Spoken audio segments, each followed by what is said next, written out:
At the very beginning of the journey, he only watched it descend against the backdrop of a bright moon. A bear was chasing him. The man realized that he shouldn't have been so eager to go so far into the mountains. He stumbled and almost fell.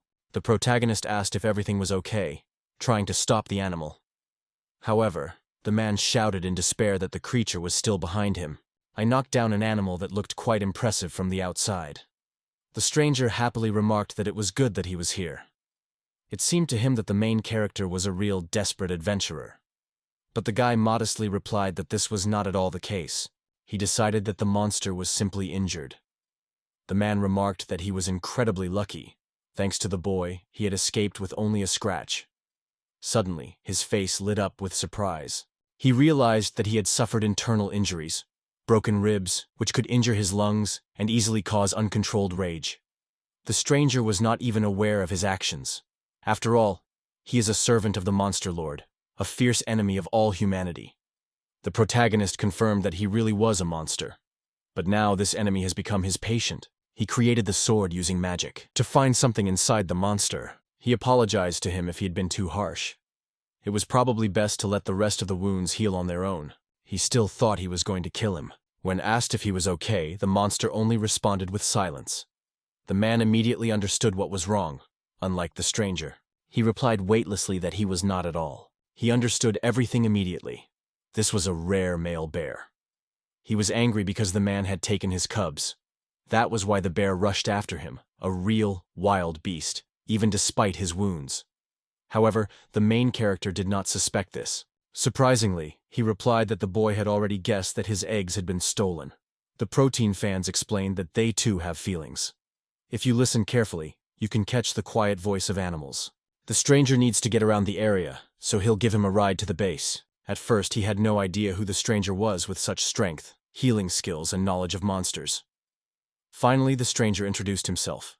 His name was Zeke Fettel, and the girl was Ari, a veterinarian. He injected the cow with a therapeutic vaccine, and she immediately recovered. The owner and his daughter were amazed at her rapid recovery. He sincerely thanked the veterinarian and added that he was now in his debt to him. However, the veterinarian modestly waved off his gratitude. The girl wondered what kind of glow was spreading over the ground. The owner explained that this was a man. She was asked not to be too modest. After all, Zeke is an excellent specialist, and perhaps even surpasses his own father. However, the boy confidently claimed that he was still far from his father. He was much better. But his father had long since. Aryan turned to the lady. After saving the cow, he began to worry about completely different things. The owner asked what exactly was on his mind. It turned out that the ventilation in the stable was very poor, and this large layer of manure almost completely blocked the access of fresh air. The place needs to be cleaned much more often. And there's that Taurus in the far corner. Compared to last time, he's all bent and emaciated. Dai thinks he should be moved to another place. They ask about how the protein is distributed. In his opinion, too much concentrate was added. The man agrees with this. They are all slow, breathing heavily and clearly overweight. Each has his own instructions from above. He is convinced that the authorities want the animals to get even fatter. However, Zeke believed that the owner would not want to put his family at risk. He realized that his interlocutor was right. He had very little time left to carry out the orders. He had received them last month. The veterinarian noted that although he had not become a victim of this case, its spirit was clearly felt around him. Suddenly, the telephone rang. A gruff voice asked why he was stuck here. The protagonist replied that he was at the East Ranch performing a routine inspection. He was indignant because it was a simple cattle check. Everything only took half an hour. Zeke agreed but added that even such simple things required too much effort. He thought that the man was just looking for excuses. Why waste time on them? They'll get their meat anyway. The man was silent. He was rudely ordered to return quickly. Zeke replied curtly that he was already leaving. The girl noticed how difficult this work was for him, although it was obvious that it had become a habit for him. He thought it was terrible. Everyone knew how much effort a vet put in, but the rich and aristocrats didn't seem to care at all. All they cared about was the appearance of helping. No wonder they were so careless about animals, Zeke thought. One of the locals remarked that with the arrival of the new king, the country's livestock industry had declined, and they had only one veterinarian left. They might have considered it a stroke of luck, but to tell the truth, the man would have preferred. The minister is furious. He had better get out of here before it's too late. But he'll be here later. The man ordered everyone to be taken care of, although he himself asked them to worry only about themselves. Zik went to the Kaitsian, on which he was to go home. The vet saw that she heard his call and would probably think about it. He thought about leaving the country in search of a better life. But he can't leave people like them. If you look at it from that perspective, living here isn't so bad. Suddenly, Kai-chan noticed something in the distance and quickly ran in that direction. I asked Kai-chan to stop. The capital is in a completely different direction. I saw a creature and decided it was a dog. Wounded. He thanked her for her care and attention. He only had cuts and bruises on his body, nothing serious. He apologized, adding that the treatment would be a little painful, for a medical examination. He found traces of poison in the creature's blood. It became clear to him that it had been attacked by ogres. The poor animal whimpered softly in pain. He was sure that everything would be fine with her. After all, he was a doctor. Just give her an injection and the pain will go away immediately. The vet asked the animal not to move. He drew attention to its clean, soft fur. It looked well groomed, so how did it end up in such a place? Kai-chan noticed something strange. Giant monsters appeared before her. The boy immediately realized that they were hunting her. The boy didn't understand why those monsters were chasing the girl. They weren't going to eat her. Zeke called out to them to stop, but his words were ignored. He would have preferred not to harm them if possible. But the monsters remained just as fierce. Zeke was categorically against it. The monsters fell to the ground. 2 healing skills, it would seem. What can be done here? But in such situations they are indispensable. The teacher thanked him and disappeared from sight. He wondered if the creature had gotten lost. It was a monster, wasn't it? It seemed to be trying to say something. He decided that she was fine, so he didn't focus on the details. After packing his things, he and Kai-chen headed home, announced that he had fired S. He asked us why. According to the ruler, the minister had told him that Z-Kit was spending huge sums of money, far in excess of what was needed. Cattle are just animals that are raised, killed, and eaten. Anyone who spends so much money on treating such animals is doing more harm than good. He justifies his actions by saying that he is concerned about health and the environment. But if the cattle die, a few newborns will suffice. The Lord thought that by getting rid of him, he would be able to cut down on unnecessary expenses and use the money for the development of the kingdom. The man agreed with this decision, and the king shared his opinion. He asked if the boy had anything to say. The boy thought that if he did, he was sincerely sorry. He explained that livestock farming is not as simple as the minister claims. Without proper care and control, productivity can drop sharply or even disappear due to the spread of diseases. In addition, the main character is responsible for controlling the combat monsters used by the national army. In order to curb the innate ferocity of the Hexen beasts, special methods are needed. Without them, the country is threatened with significant casualties and irreparable material damage. The minister noted that although Zeke may not know it, a powerful magical tool has recently been created for this purpose. The boy himself has not heard of it yet. This training tool is so powerful that by simply donning it, any magical or tamed creature can be instantly subdued to your will. In other words, as long as someone has it, Zika is completely powerless. He was outraged because these objects turned animals into ordinary objects. If we continued to disregard their feelings and dignity, sooner or later, it would turn into disaster. The mister thought he was delusional. The king took it for a delusion. Zeke deserved punishment for all the harm he had done to the country and for his many false claims about his own competence. However, the king recognized Zeke's merits and was ready to show him the leniency he truly deserved. He sat on the bank of the reservoir, sighing heavily. It seemed that he had done everything he could to replace his father, but with the arrival of the new king, the world seemed to have gone mad. Kaitsian tried to support him. The main character came to the conclusion that animals are not things that can be simply thrown away. They are living creatures with feelings and a heart, capable of encouraging friends in a difficult moment. At that moment, Kai-chan jokingly pushed him into the water, to which Zeke smiled and acknowledged her victory. Suddenly the boy noticed something. She appeared before him, and at that moment her beauty struck him. She approached him, admitting that she missed him, and expressed her gratitude to him. Her name is Tiffany. She asked to be addressed simply as T. She agreed to go to his house. The guy introduced himself and the girl liked his name. He assumed that this was the puppy he had saved. And indeed it turned out to be so. Over the years, she has turned into a real monster. Goodbye. I wanted to save a normal puppy, not a girl like her. T objected to that, not at all. When he himself turned into a puppy, he finally believed her. He asked if she was a monster, as he had never heard of a creature that could turn into a human. She was indignant and assured him that she was not a monster at all. The boy turned out to know nothing about the monster gods. She explained that they were creatures that had existed since ancient times, possessed power similar to that of gods, and were all ruled by the Lord of the Divine Beasts. She is the daughter of the Divine Beast Lord. You came to invite him. Zek was stunned by this. She told him that Naragma was a land of water, green spaces, and beasts ruled by the Lord of Divine Beasts. Their land needed his care and wisdom, and he had shown no mercy to the mysterious creature they had encountered on their journey. In his confessions, he honestly admits that he is not capable of much. However, if she asks for help, he will certainly support her. Having just been expelled, he just needed a thoughtful offer, which came very timely. This pleased her immensely. So Zeke packed things for Nirog.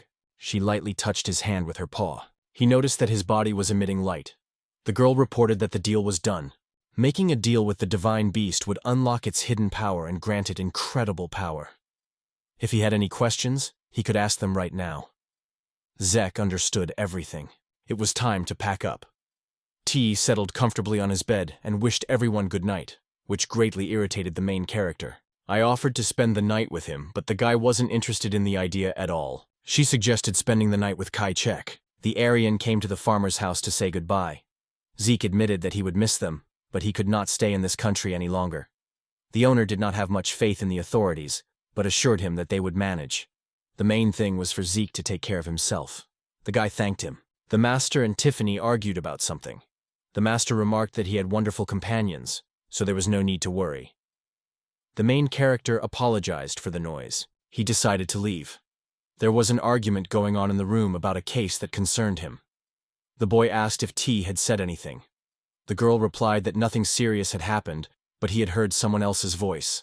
However, the boy paid no attention to this and began to get ready. Even at Kai-chan's speed, this journey will take 5 days, quite a long way. They offered to make the trip more fun, but suddenly something made Kai-chan very angry. The main character could not understand what happened to her and why she started to get angry. Meanwhile, a figure appeared in the distance. I thought it was a person, but T said it was just a harp. This is a Class A monster. How did it get here? The girl was sure that it should be avoided, but the vet had other plans. Kai-chan stood before her.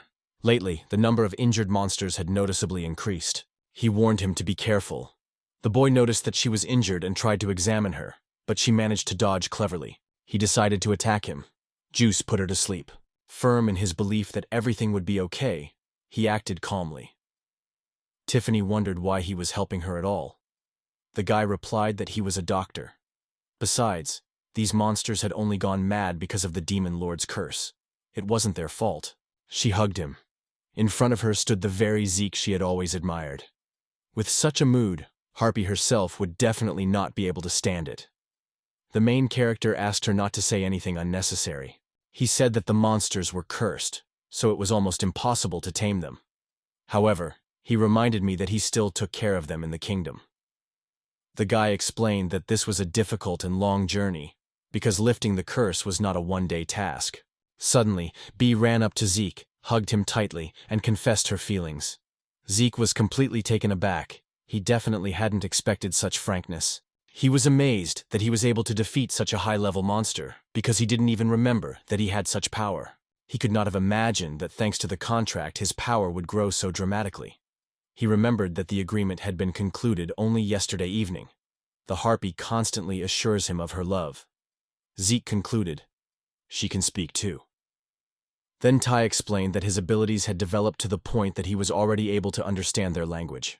He understood that this was all part of the deal. Tiffany agreed, noting that it was because of his abilities that this happened. However, he remained unsure of this. They squeezed Kai between them and announced that they were leaving him. This turn of events did not suit Kai-chan at all. Kaya-chan is madly in love with him, but he doesn't even pay attention to her. Due to an unfortunate misunderstanding, the boy asks her to stop. But suddenly the true meaning of her words dawns on him. That's right, after all, she's also a monster. With tears in her eyes, Kai-chan admitted that he lied to her. just jumping into someone's chest like that. He must be too fascinated by mammals. He realized that he liked her breasts, and unconsciously pressed harder. In response, he asked her not to make things any more complicated. This only made Kai-chan more and more irritated. He tried to explain to her that she didn't understand everything so well. Even now, like many years ago, she was still the best for him. Please, Kai-chan. The main character could never have imagined that he would ever be able to address her with such words. He suddenly noticed that they had already reached their destination. Zeke smiled and asked him not to joke. They said that it was still a few days' journey before they arrived. But the entrance to Naragma, the Mikuni Gate, already loomed before him. They didn't delay and instantly arrived on time, not even fully understanding what she was talking about. Upon seeing the divine beast, the villagers realized that Lady Tai had returned. Nicole has already met Kenneth Doubts before, but now she is a real princess. She told of the rich harvest in the outside world and brought a human doctor with her. He introduced himself. The residents immediately realized that this was the savior that the divine beast had mentioned. The people here had never seen him before, but he really looked like a human, and he was accompanied by a monster. He was startled, thinking he had said something wrong. Tiffany quickly assured him that everything was fine. They were just a little confused, not used to the presence of people. However, he understands their reticence well. Once upon a time, humans persecuted the beastmen, forcing them to hide deep in the forests. So, this reaction doesn't surprise him. He calls out to Miss Tiffany. Zeke apologized in advance for his reaction, which he considered quite natural for an outsider. At that moment, Miss Tiffany approached him. She had some delicious apples, and she offered the princess one to try. The princess gladly accepted the treat. Zeke also liked the apple very much. The girl understood that he would not mind another one either. They had plenty of apples, and their shop was very close by. Tiffany ran merrily with the princess, and the boy asked them not to rush so much. We almost got hit by a horse-drawn cart. Chan managed to catch the girl, and the main character calmed the horse down. He managed to pick up the scattered teeth. The girl was fine, and she thanked him. The young man made sure that nothing had happened to her. Meanwhile, the guards had already gathered around. The girl replied that she was fine. One of the guards asked why the man was trying to run over the divine animal. They ordered him to be taken to the castle. Both the man and his horse were about to be executed, but Zeke stopped it. The veterinarian examined the horse and found a sprained and inflamed hoof. He was asked if the owner regularly trimmed the hooves. After all, walking on cobblestones with such injuries is like stepping barefoot on broken glass. The man apologized, and Zeke decided to create something new. They gave him first aid, and now he will be fine on the way home. The owner just needs to be responsible with his horse. Having handed over the necessary thing, the man promised to be careful in the future. But it wasn't intentional, so Zeke asked for mercy instead of anger. Tiffany is sure he won't let anything like that happen again. The proteinists believe that the girl should not have rushed out to meet them so abruptly. She apologized for her carelessness. Zach, it all happened just as Mrs. T said. He helped her up again. He couldn't find the words to express his gratitude for saving both himself and the horse. The guard admitted that he was also stunned by the events, but sincerely thanked them for their help in resolving the situation. The girl was also full of gratitude. She is happy to know that everyone approves of Juice. The girl hopes that in time they can get to know each other better and become true friends. Kai-chan didn't like this at all. She openly declared that Zeke belonged only to her. The princess challenged him. She reminded him that he was an important guest and instructed the maids to treat him politely. One of the guest rooms was left free for him to stay comfortably. Finally, she promised that they would definitely meet again later. This surprised both him and Kai-chan quite a bit. She led them to their room and assured them that she was ready to help if they needed anything. He was shocked to learn that T was really a princess. He thought it was fascinating. If T approves of him, what does the rest of her family think of him? After all, apart from medicine, he is not good at anything. Kai-chan is unhappy. To her, Zeke is experienced, caring, and really cool. Wherever he goes, he will be welcomed. She doesn't really like the dog, but she understands what she really sees. He was happy to hear about her feelings. He was glad that he had managed to talk to her. He thought they called it interracial friendship. Thinking again, Zeke admitted how glad he was to have her around. And she wondered about the question of race. Suddenly they heard a cry for help. Using their ability to detect people, they quickly moved forward. 2 rooms away, they noticed 2 men climbing in through a window, dragging a large bag behind them. He and Kai Chen immediately head there. Kidnappers who dared to steal a girl. The kidnappers had no idea who was in front of them. They were confident in their invisibility thanks to the use of camouflage skills and did not expect any problems. Used to such situations, Zeke tracked them down, confidently finding the trail. They realized that he had extraordinary tracking skills. However, the boy only replied with a smile that it was his medical talent. Napper's guest also came with the monster. He turned to the guy, advising that if he planned to ask the girl out, he should come up with something less extreme. Otherwise, he would just scare her away. They attacked him, but the hero instantly paralyzed one of the attackers. The other immediately recognized this as battle magic. He wanted to say something, but changed his mind. In any case, it was better to keep quiet for now and just let the girl go. They would talk about everything else later. Knepper was about to jump out the window with the girl but was stopped by Kai Chen. At that moment, Zeke injured the girl. To approach the kidnapper. He wanted to see the expression on his face, but he just walked away. Napper disappeared, and the boys managed to escape his spell. They realized it was the sorcery of transmigration. It was a very rare and difficult skill that only a few could master. An ordinary thief wouldn't be able to do it. He wondered what all this could mean. The girl gestured to remind him that she couldn't speak. He apologized, remembering that he had forgotten about it, and asked if she was okay. The girl thanked Zeke, and he was surprised how she knew his name. It turned out that the girl was his employer. She explained that she was actually the divine queen of beasts, and thanked Zeke once again for saving her life. Announced that Mr. Zeke could be accepted. She introduced herself as Sophia, the divine queen of beasts. Tiffany greeted her in return. He also introduced himself and apologized for his rudeness the night before. The queen asked him not to be so formal in his communication. Tiffany supported this suggestion. After all, they were almost friends. Sophia replied that things were actually not so bad between them. She noted that they had much to discuss, but would be brief for now. Her wish was that Zeke serve the country as chief physician at the court. The young man politely accepted the decision and obeyed the order. He realized that he was destined to become the chief physician at court. He mentally realized in front of him was the head of the medical department. After all, he himself had only just arrived at this institution. Suddenly, a voice was heard behind him, asking Master Aroa to wait, because he had an audience with His Majesty. He entered the hall, apologizing for the inconvenience he was causing. A stranger's hand flashed by. When asked who it was, Tai replied that it was Master Zoroa, the most distinguished of doctors. Then Zeke realized he was in front of the chief physician. He looked at the main character with anger. He asked what he wanted. The chief physician turned to her, stating that as the current court physician, he could not remain aloof from this situation. Even if it was the princess's own desire, entrusting a responsible position to a newcomer who had just arrived was simply madness. The maid considered his words rude. However, the queen calmly replied that everything was fine. Words were not empty, so they would consider Zeke's candidacy for the position of assistant.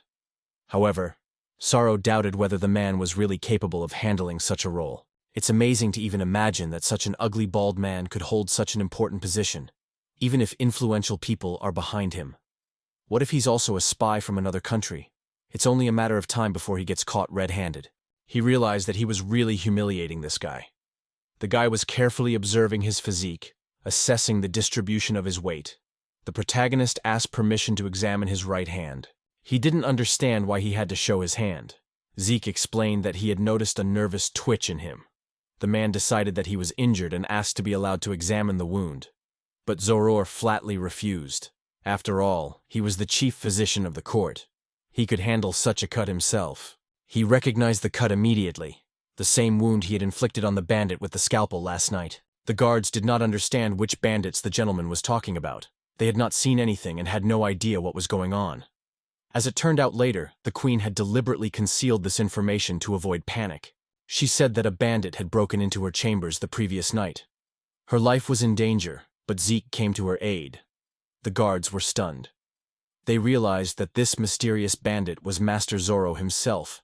Others immediately dismissed this idea as nonsense, saying that a scar like that wasn't proof. Any scoundrel could have one. He asked permission to take some of his own blood, hoping that its analysis would allow him to match the blood on the scalpel with his own. The guards were amazed that such a thing was even possible. He was scared, and the queen didn't want him to resist. The master tried to escape, but Zeke instantly paralyzed him. There is no need for formalities with villains. Tiffany was happy to realize that he had saved her again. The princess was proud of Zeke. He appeared at the castle, instantly brought the villains out into the open and dealt with them. The guy asked to get off his back and apologized to the queen. She reluctantly replied that it didn't matter. Court physicians from all over the country. The man behind him explained that doctors cared not only for human health, but also for the treatment of livestock. This surprised Zeke, who had always worked independently. The girl complimented him, noting that it was Mr. Zeke who had been appointed as their mentor. She politely asked permission to introduce herself. He introduced himself as Zeke Fettel and was also acquainted with Ari, the new head physician of the arts. Everything had changed for him so suddenly. Some might not have welcomed the arrival of a stranger, but he was determined to do everything he could to become one. If anyone had any problems, he asked them to let him know, and promised to do everything they could to help. Zeke found this appeal pitiful. He blamed himself for not being able to think of anything more clever. No, he simply didn't have time for it then. And suddenly, something surprised him. He was greeted with an extremely warm welcome, which pleasantly surprised him, as he had not expected such sincere hospitality. As it turned out, everyone already knew about his exploits. Saving the princess and the divine queen of beasts. This feat has already been learned by all the inhabitants of the city. His predecessor was the same. The guy realized that he wasn't always bad. The girl asked me not to worry about anything. They promised to do everything they could to support him. I was already wondering where we would start, when suddenly someone burst into the room, full of anxiety, and shouted that they were in trouble. They didn't understand what had happened. They were told to look there, and there was a whole horde of demonic creatures coming at them. No one expected to see so many dragons. At that moment, Zeke realized who was in front of him. Fagans flew up to them and called him brother. The boy asked why they had come here. They were looking for him because he had disappeared, and they didn't want to work without their brother. He was surprised that the dragons could talk. This turned out to be one of his new, still unusual abilities. The girl was scared of these creatures, but the main character calmed her down, explaining that he looked after the dragons in his home. The main character has thought about taking these dragons under his wing. They are magnificent flying dragons, perfect for riding, so he is sure that they will definitely come in handy for traveling through the sky. He was very pleased with the idea. They immediately agreed. The former stayed in Zika. He asked if he liked the new crown and whether it was worthy of his majesty. The minister replied, "With such a luxurious outfit, the ruler's fame would spread throughout the world." The ruler himself decided that it was much more profitable than spending money on animals. He was sure. If only people saw this crown, everyone would be delighted. They pointed out that it was getting late, and it was time to leave. The man asked if the flying dragon had been prepared, while the servant tried to convey some important news to them. Becca was stunned to learn that the flying dragon was not here. It turned out that they had been looking for them all over the city since morning. Both were scared, because without the flying dragon, they could not have appeared at the meeting. They had no choice but to set off on their horses and carriage. But then one of the horses hit the king right in the face, and apologized to the master. The rest of the horses behaved the same way. As soon as Zeke left, they were forgotten. They were not fed and completely neglected. Under such conditions, a horse cannot work. In this condition, it was impossible to harness them to a cart. It was even impossible to saddle them. The king had no idea what to do with them next. They had no choice but to go to King Rogel. In such a situation, they had no choice but to use the carriage. The idea that it should be drawn by horses made the king very angry. It seemed to him that they wanted to make him an ordinary servant who would run alongside the carriage. But the minister hurried to calm him down and promised to find a solution. Then the king realized that everything was not at all as he had imagined. They had to leave, because they didn't care about anything at all. Now they'll have to find a way out. He apologized for being late. Those present immediately noticed that the king of Geta Mugula was late. He explained that he had some difficulties. They had already discussed most of the agenda. Does he have anything to add? Don't worry, he'll be mentioned in the minutes at the end. They said King Rogale had kindly reported his readiness for duty. The audience laughed. Who would have thought that such a respectable gathering of kings would be the most important thing here? They continued to laugh. Rogale was convinced that it was all because of Z. Their new home for Zeke and Kai-chan was a spacious house that Sophia had found for them. There was enough space inside, so everyone should feel comfortable, Kai-chan was happy about that. It turned out that the guy had contacted Mint. This surprised Kai-chan quite a bit. He wrote her a letter and sent her a reply. Despite how much she hated him, she was still his sister, and should at least know what was happening to him. Meanwhile, Zeke decided to start cleaning. Mint had a feeling that something was wrong. She received a letter from her brother. He was furious. He felt that such a disgrace was a real loss of honor, and he blamed it all on damned Zeke. The minister tried to calm him down. Taylor believed that Gaiman was also to blame for the failure, as he had not made a proper proposal. That was why he was approached. It turned out that Mrs. Mint was waiting to meet him. The ruler had no idea who it was. The minister reminded him that it was the same person he had already told him about, a brilliant magician who had been invited to the court, Mint Vettel and Arche. Raghale remembered that it was the same girl. The minister had said she was only 15, but she had already graduated from the Academy of Magic with distinction. Such talent was born once in a century, a true genius among magicians. But why did such a prominent personality decide to take part in an open competition? The king was convinced that the reason was his popularity. The minister completely agreed with him. After all, now other states would certainly pay attention to their country. He thought she had come to honor him before she had even officially taken office. That was certainly to his liking. In response, he heard that he would have to manage on his own. She said goodbye and left. He held her for a moment, wanting to know what she meant. When he touched her shoulder, he felt his hand suddenly gripped with icy cold. She was afraid for him. Mint had warned him not to touch her. The only one allowed to do so was her brother. And then suddenly Rojwell appeared, her surprise brother. Once upon a time, this veteran Arium, who had been exiled from the country, had been tending the animals in place of Zihu. The mistress realized that she was looking at her own sister. She just wanted to work with her brother. If he's not here, there's no point in her staying here. She wished her luck. He asked her to stay and wait. For the sake of the honor of their country, her help was needed now. Mint did not understand what was going on and quickly disappeared. She was angry with her family, especially Z. She knew she would soon see her brother. Suddenly an obstacle appeared before her. She was noticed and taken for an ordinary person. She was ordered to stop and asked who she was. Mayant asked to be allowed to pass, but no one understood her words. She asked to be allowed to pass because she wanted to see her brother. Everyone was afraid of her magic. Mayap was about to use it when someone suddenly stopped her. Her brother, whom she hadn't seen in a long time. She missed him terribly. The guy asked what she was doing here and inquired about her studies. The girl explained that graduating from school meant the beginning of her adult life, including finding a job. At the same time, she admitted that she had just resigned from her position as a court mage. He couldn't understand why she would do that.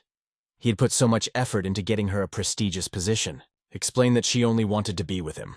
It was not to be expected that her character would remain unchanged. She had often treated him with contempt in the past. He noticed how her cheeks had turned pink. Kai-chan explained that she had changed as she grew older. Before, she had only had a childish spontaneity. Her words made the girl feel embarrassed. She thought she hated him, and only later apologized for not daring to admit it for so long. But when he left the country, the girl realized that if she continued to be dishonest, she might be misunderstood for the rest of her life. To confess that from now on and forever she will love her brother. He replied that he loved her too. Mint was happy that their feelings were mutual. Kai-chan then turned to her, informing her that Zeke was in love with Mint. Mint responded by remarking that if Miss Lizard hadn't heard it yet, Zeke really did have feelings for her. In that case, the Prudinganist suggested that he return home and apologized for the inconvenience. The guard replied that it was okay if it was his sister. The guy offered to come to his place, and the girl did not refuse. She would be a guest in this country, which surprised everyone present. He was glad that Lady Sophia had agreed. She wouldn't have to live in his house. He noticed that brother and sister lived under the same roof. Nothing strange about that. However, Zeke was convinced that she was now an independent person. She objected to him, noting that she hadn't smelled his scent in a long time, and confessed her feelings, saying that she loved him. She realized again that she still needed him. Finally, the magic light went out. Zeke thought the magic had run out, but the girl was convinced it wasn't the end. He assumed that these creatures were not real monsters. Mint decided that this was just the skill of shadow puppets. They were not affected by physical attacks, sleep, or paralysis. Zeke understood. To defeat them, you need to defeat the sorcerer. And indeed, Everything turned out to be exactly that. The mister watched him in admiration. The wizard had not expected such a turn of events. His shadow puppet was invulnerable to blows and spells. He could not fathom how this boy had managed to harm it. He simply took it and sewed it up with regular thread. The magician was able to create countless shadow puppets. He would fill the entire room with them, and then scatter them to pieces. After the paralysis, the sorcerer was momentarily frightened. He couldn't understand how this boy knew about it. His telepathic speech was perfectly disguised. The protagonist gave advice. If you're going to hide an adult, you should hide the heartbeat too. It's elementary. In response, the antagonist called him an idiot. Chaining him to a tree, Zeke persistently asked who it was. Mint was convinced that now he would definitely confess. He was now her obedient servant and was to answer any questions honestly, without deceit. Zeke began to look terrible. She ordered him to explain why he had attacked her brother. He replied that the king and the prime minister had ordered Zeke killed. This shocked the protagonist to the core. It turns out that they were the ones who had driven him out of the country. I could still understand the banishment, but the murder. That's different. Zeke asked me if he had really done something so terrible. I decided that it was impossible to forgive such a thing, and simply disappeared. Over time, the king still wanted to get the girl back.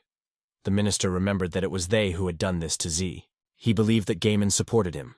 However, Gaiman denied everything, emphasizing that it would not be possible to return the girl without concessions. The king is only required to show that he is ready to return the exiles, and as soon as the first opportunity arises, he will hire an assassin to get rid of them.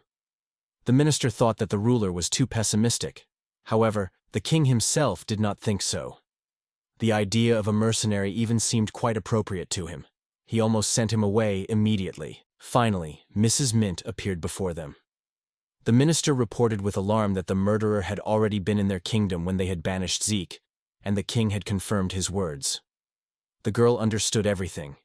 As she explained, the mercenary they had sent had failed to complete the task, despite all their efforts. They refused, saying it was a mistake. They were worried about the fate of Mayant and Zeke. However, Mayant understood that these people could not be re-educated. They would certainly pay for everything they had done to her brother. They begged her to stop and tried to bribe her, promising money and land. But that didn't stop her. As a result, the castle was encased in ice. The brothers said that she would not take their lives, but if they tried to attack him again, they would be finished. Mr. Ast, from the king's words, spoke approvingly of the new decorations of the castle. However, in response, he admitted with sadness that he was tired of it all. She looked around, trying to find him with her eyes. The boy called her. He explained that it was an open-air bathhouse that he had built in his spare time for his own enjoyment. Although his schedule isn't as busy as it used to be, he still gets tired. Mint noticed that the water here is simply divine. He had no idea what divine energy was. Meanwhile, Tiffany got ready to swim and without hesitation dived into the water with him. The princess apologized for distracting him, but thought spending time with Zeke was incredibly cool. She introduced herself, and the girl immediately recognized her. After all, it was she who had helped her brother. She had already heard of her. This was probably her older sister. The girl was delighted to meet her. The guy was surprised to see this warm atmosphere. Chan and the queen noticed them. Kai Chan was furious, knowing full well that he liked it, especially women's breasts. Sophia decided to join their company. Other guys noticed this and wanted to join in too. I didn't understand what all this meant. He was also delighted. The guy wondered what really happened. Humans and monsters were happily soaking in the bathtub together. She dreamed that everyone in the whole world could laugh so sincerely together. Mint agreed with her. She understood that such happiness was impossible as long as the demon lord existed in the world. The creature is kept in submission by her brother, but the demon lord's curse has not disappeared. As long as the demon lord lives, the war will continue without end. She approached the demon lord and suggested they take a bath together to get to know each other better. Mitt was angry, because that was simply impossible. The servants gathered all the magicians involved in this case, but working with such powerful magic is extremely difficult. The minister didn't need any excuses. He simply ordered everything to be completed by the end of the week. Fortunately, no casualties were reported, but the surrounding areas were badly damaged. He decided that additional funding would have to be allocated. Meanwhile, he continued to scold Zik. Heyman noticed that he had arrived just in time. The estimate for the cost of repairing the castle and the surrounding area had already been prepared. The king, preoccupied with his own thoughts, asked everyone to be quiet. The ruler wanted to give Zeke a good beating, because he was starting to annoy him. He understood everything, but remained adamant about his castle. Rogale believed that it was his business, so let him deal with it himself. He asked that they not talk to him until tomorrow, but instead prepare 10 ideas on how to eliminate Seaport. He doubted it. The servants told him that the owl was too cold to fly, and that all communication with all other stations had been lost. All the salamander guardians had gone into hibernation at the same time. Even the sentry monster was cranky because of the cold. It was slippery in front of the main gate, hard to climb. The water pipe had burst. Eamon still didn't understand how everything had turned out this way. While examining the patient, the doctor was convinced that the cold would be gone by morning, and promised to return the next day. The mother put the baby to bed and quietly wished her good night. Meanwhile, the doctor thought about the need to vaccinate the child and asked him to prepare everything necessary. The woman thanked him sincerely. Tiffany announced briskly that they were done for today. She added that they had now had a threesome. This angered Kai-chan, who confidently declared that she was the one on the date with Sick. The princess was delighted, and decided that it would be fun. Kai-chan escalated the situation by accusing her of being too attached to him and suggested that she dump him. At this, the boy asked them both to calm down.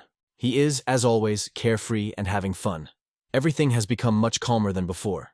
Translator's note. I can smell blood there. Zeke stopped in surprise. Before them lay a dragon, badly wounded. The dragon was not dead yet. He did not recognize who was in front of him, a human or a friend of the elf. The stranger introduced himself, but assured him that he did not know any elves, so probably not. The teacher was surprised to hear his voice. Z confirmed it, but he spoke in a strange way. Kai-chan asked what happened to him, and Tiffany explained. He was talking to a dragon. The dragon is surprised, because for the first time since his birth, he sees a person who can communicate with him.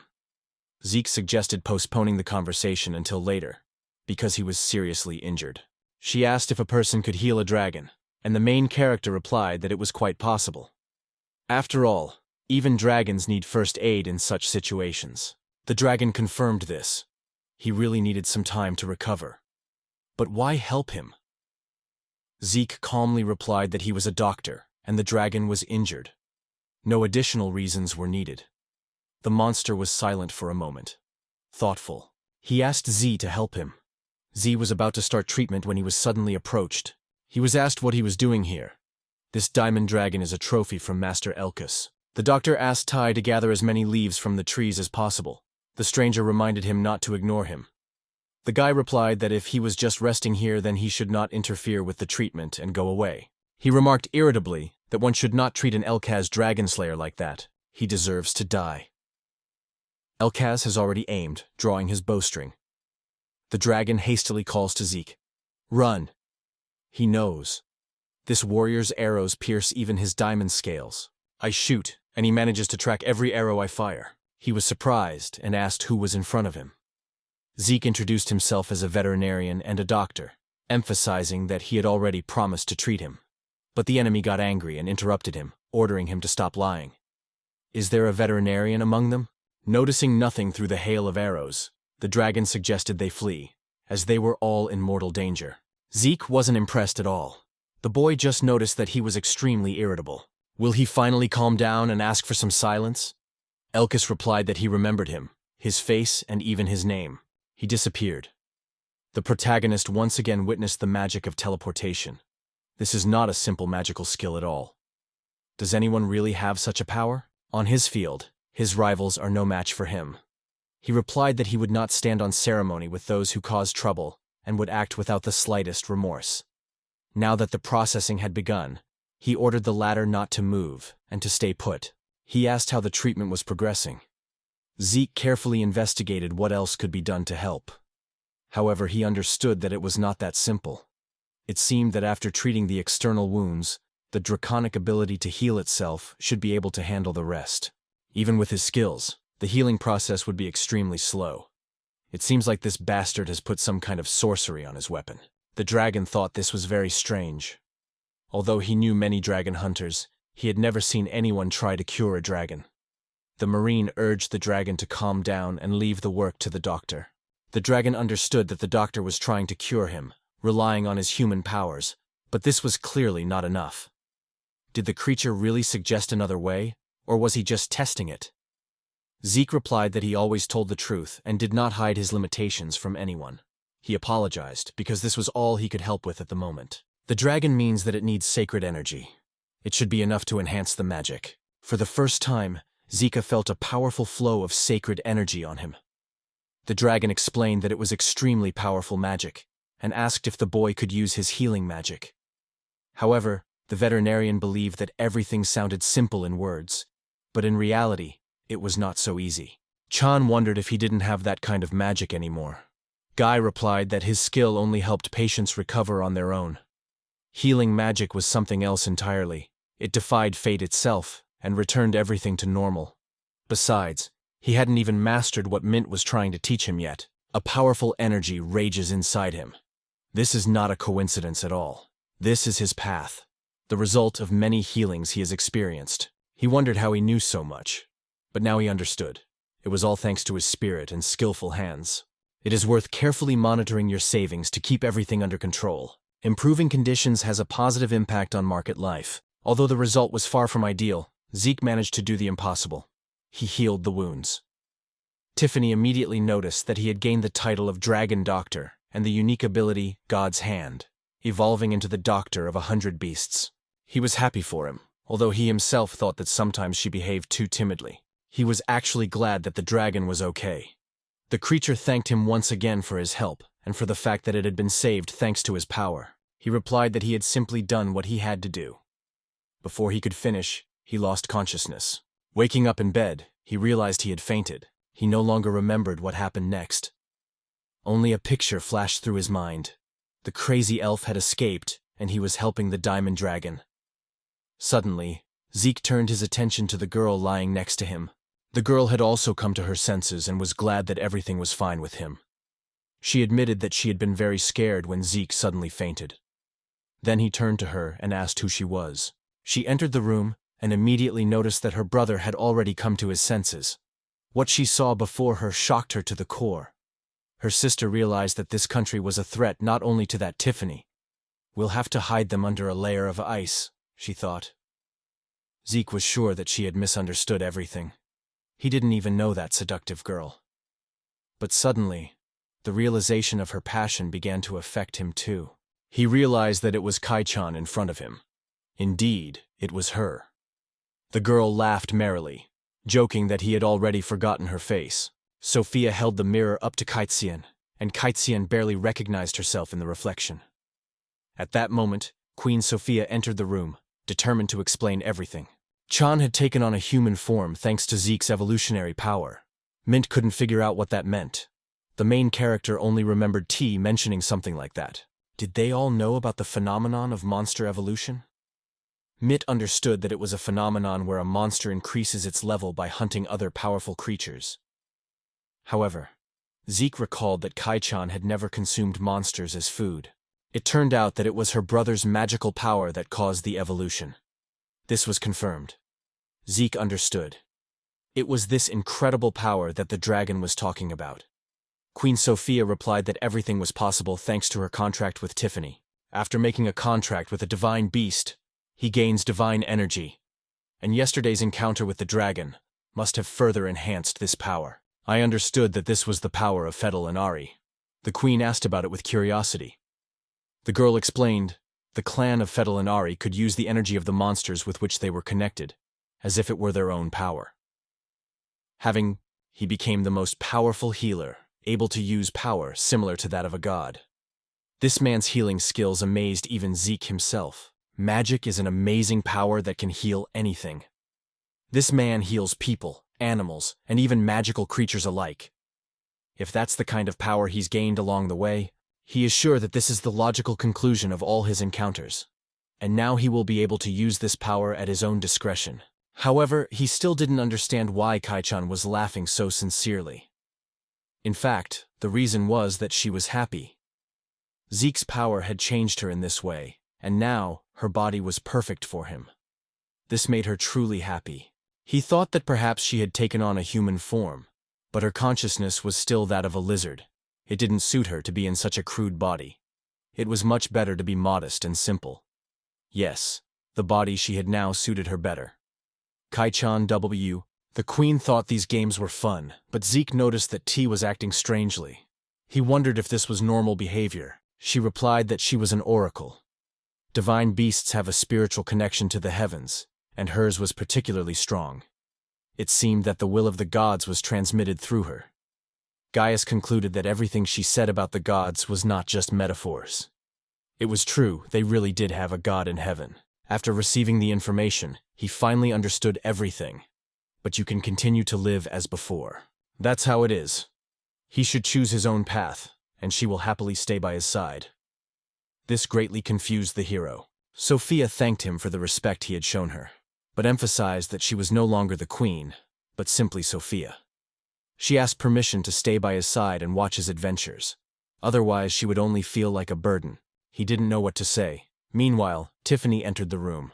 She was glad to see him conscious, and noticed her mother nearby, who, the girl thought, was also worried about him. Elkis remembered the pitiful little man with indignation and ordered an army to be assembled immediately. They would attack the lands of these bastards right now. One of the soldiers cautiously pointed out that even from their master's point of view, the beastmen were not to blame. The very audacity with which he dared to say this angered Elkis even more. He still mourned the deaths of his loved ones, and could not understand how they had dared to humiliate him. It would all end for them in Iravakva Blah. There he would destroy them once and for all. He was going to raze their country to the ground. The guard on duty asked the elves what had brought them here. He assumed that they had come to see the picturesque places of the village. This amused the headman, who called them a bunch of losers. It seemed that this man would have enough half a day to destroy the entire country. He didn't even realize what he had just done. Elkis was surprised that he had survived at all. The opponents decided to repeat their attack. This prevented him from striking back. His enemies tore him to pieces. His mentor could not have imagined that such a thing would happen to him. Before they could turn to him and say that the village had been engulfed in the glow, they could no longer move forward. They realized that this was the result of the magical power of the scumbag Zeke. In anticipation of his arrival, the village was well fortified. Cunning, wasn't it? The guard confirmed that indeed, yesterday Master Zeke had visited here with another inspection.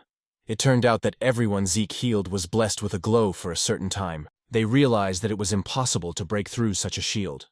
They had to retreat, but Elkis objected. The Dragon Slayer hero was not used to giving up. He called for help from the demonic bath. They will break through everything. Elkis summons an SS-class demon beast to wipe out this cursed barrier and everything in its path. But even he didn't expect what would happen next. Pay attention. Automatic revival and interception magic are the same level of spell. This scum is much stronger than he imagined. He decided to go back and think about a new plan. But suddenly a diamond dragon appeared in front of him and greeted him.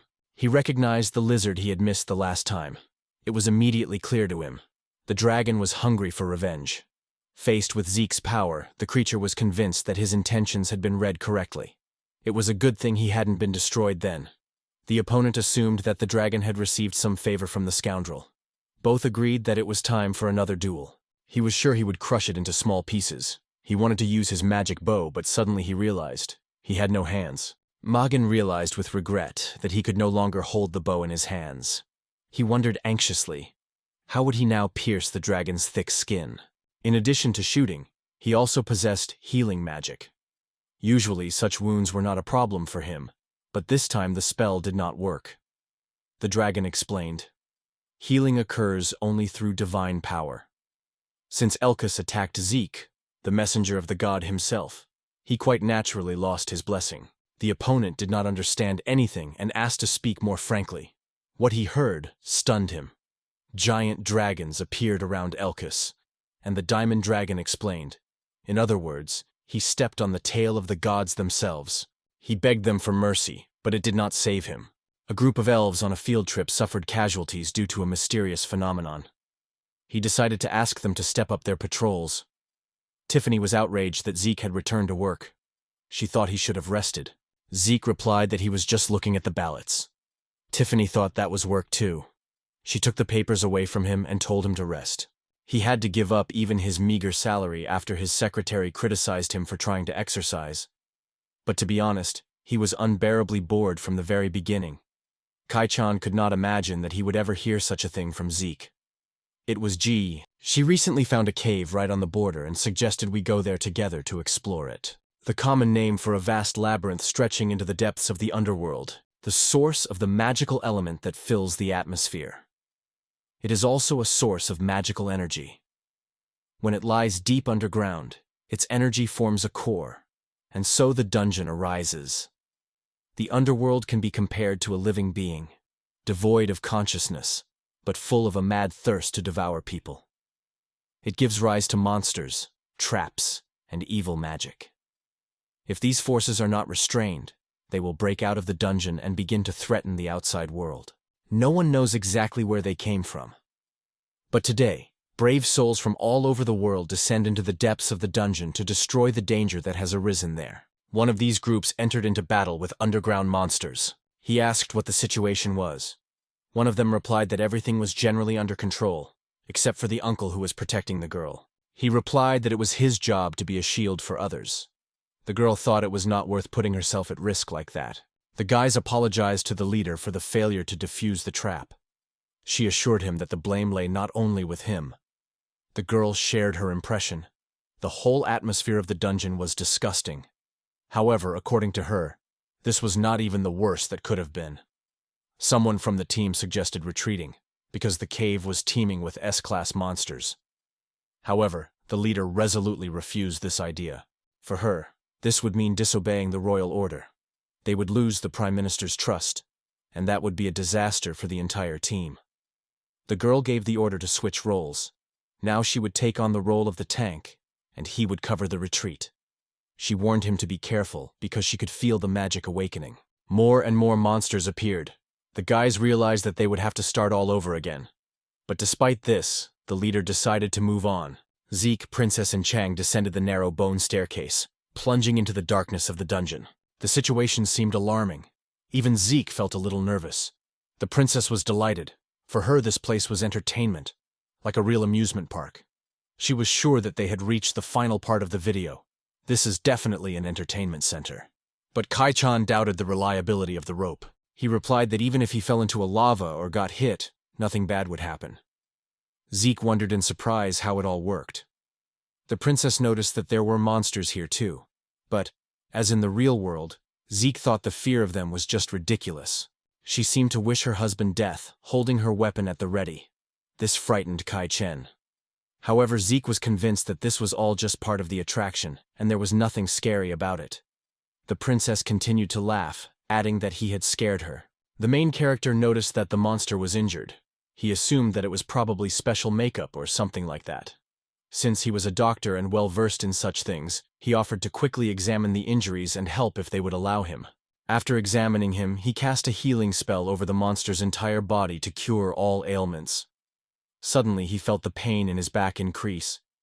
The princess watched him with admiration. Meanwhile, the monster realized for the first time that his name was Zeke. Thor was grateful to her for waking him up. Now he needed their help because he wasn't alone. There were many others trapped in the dungeon because of the curse. Zeke had no idea it was this serious. Sheltered the leader and the girl from that block. He assured her that he was as reliable as a tank and would not let her get hurt. The girl tried to assure her that everything was fine, but she was already having trouble breathing, and there was too much blood. The leader remembered that on the other side there was a sign that led to the core of the dungeon. The girl agreed that it was worth going there. The leader asked how much magic power was left for the attack. She was told that Sabi had about 20% magic left, or 30% if she used up the last supply of recovery potion. The girl ordered that when she gave the signal, they should fire everything they had at the enemy's front line. She also noted that if they simply attacked them, the enemy would start dodging and maneuvering. Her orders are simple: get rid of the enemies, while she buys them time. She advises moving in the opposite direction to disperse the enemy, while she herself throws all her strength to break through to the core as quickly as possible. Together, they will destroy it. One of the team members was amazed that she actually thinks this is a realistic plan. A happy ending for everyone? Complete nonsense. She believed that it was all her fault.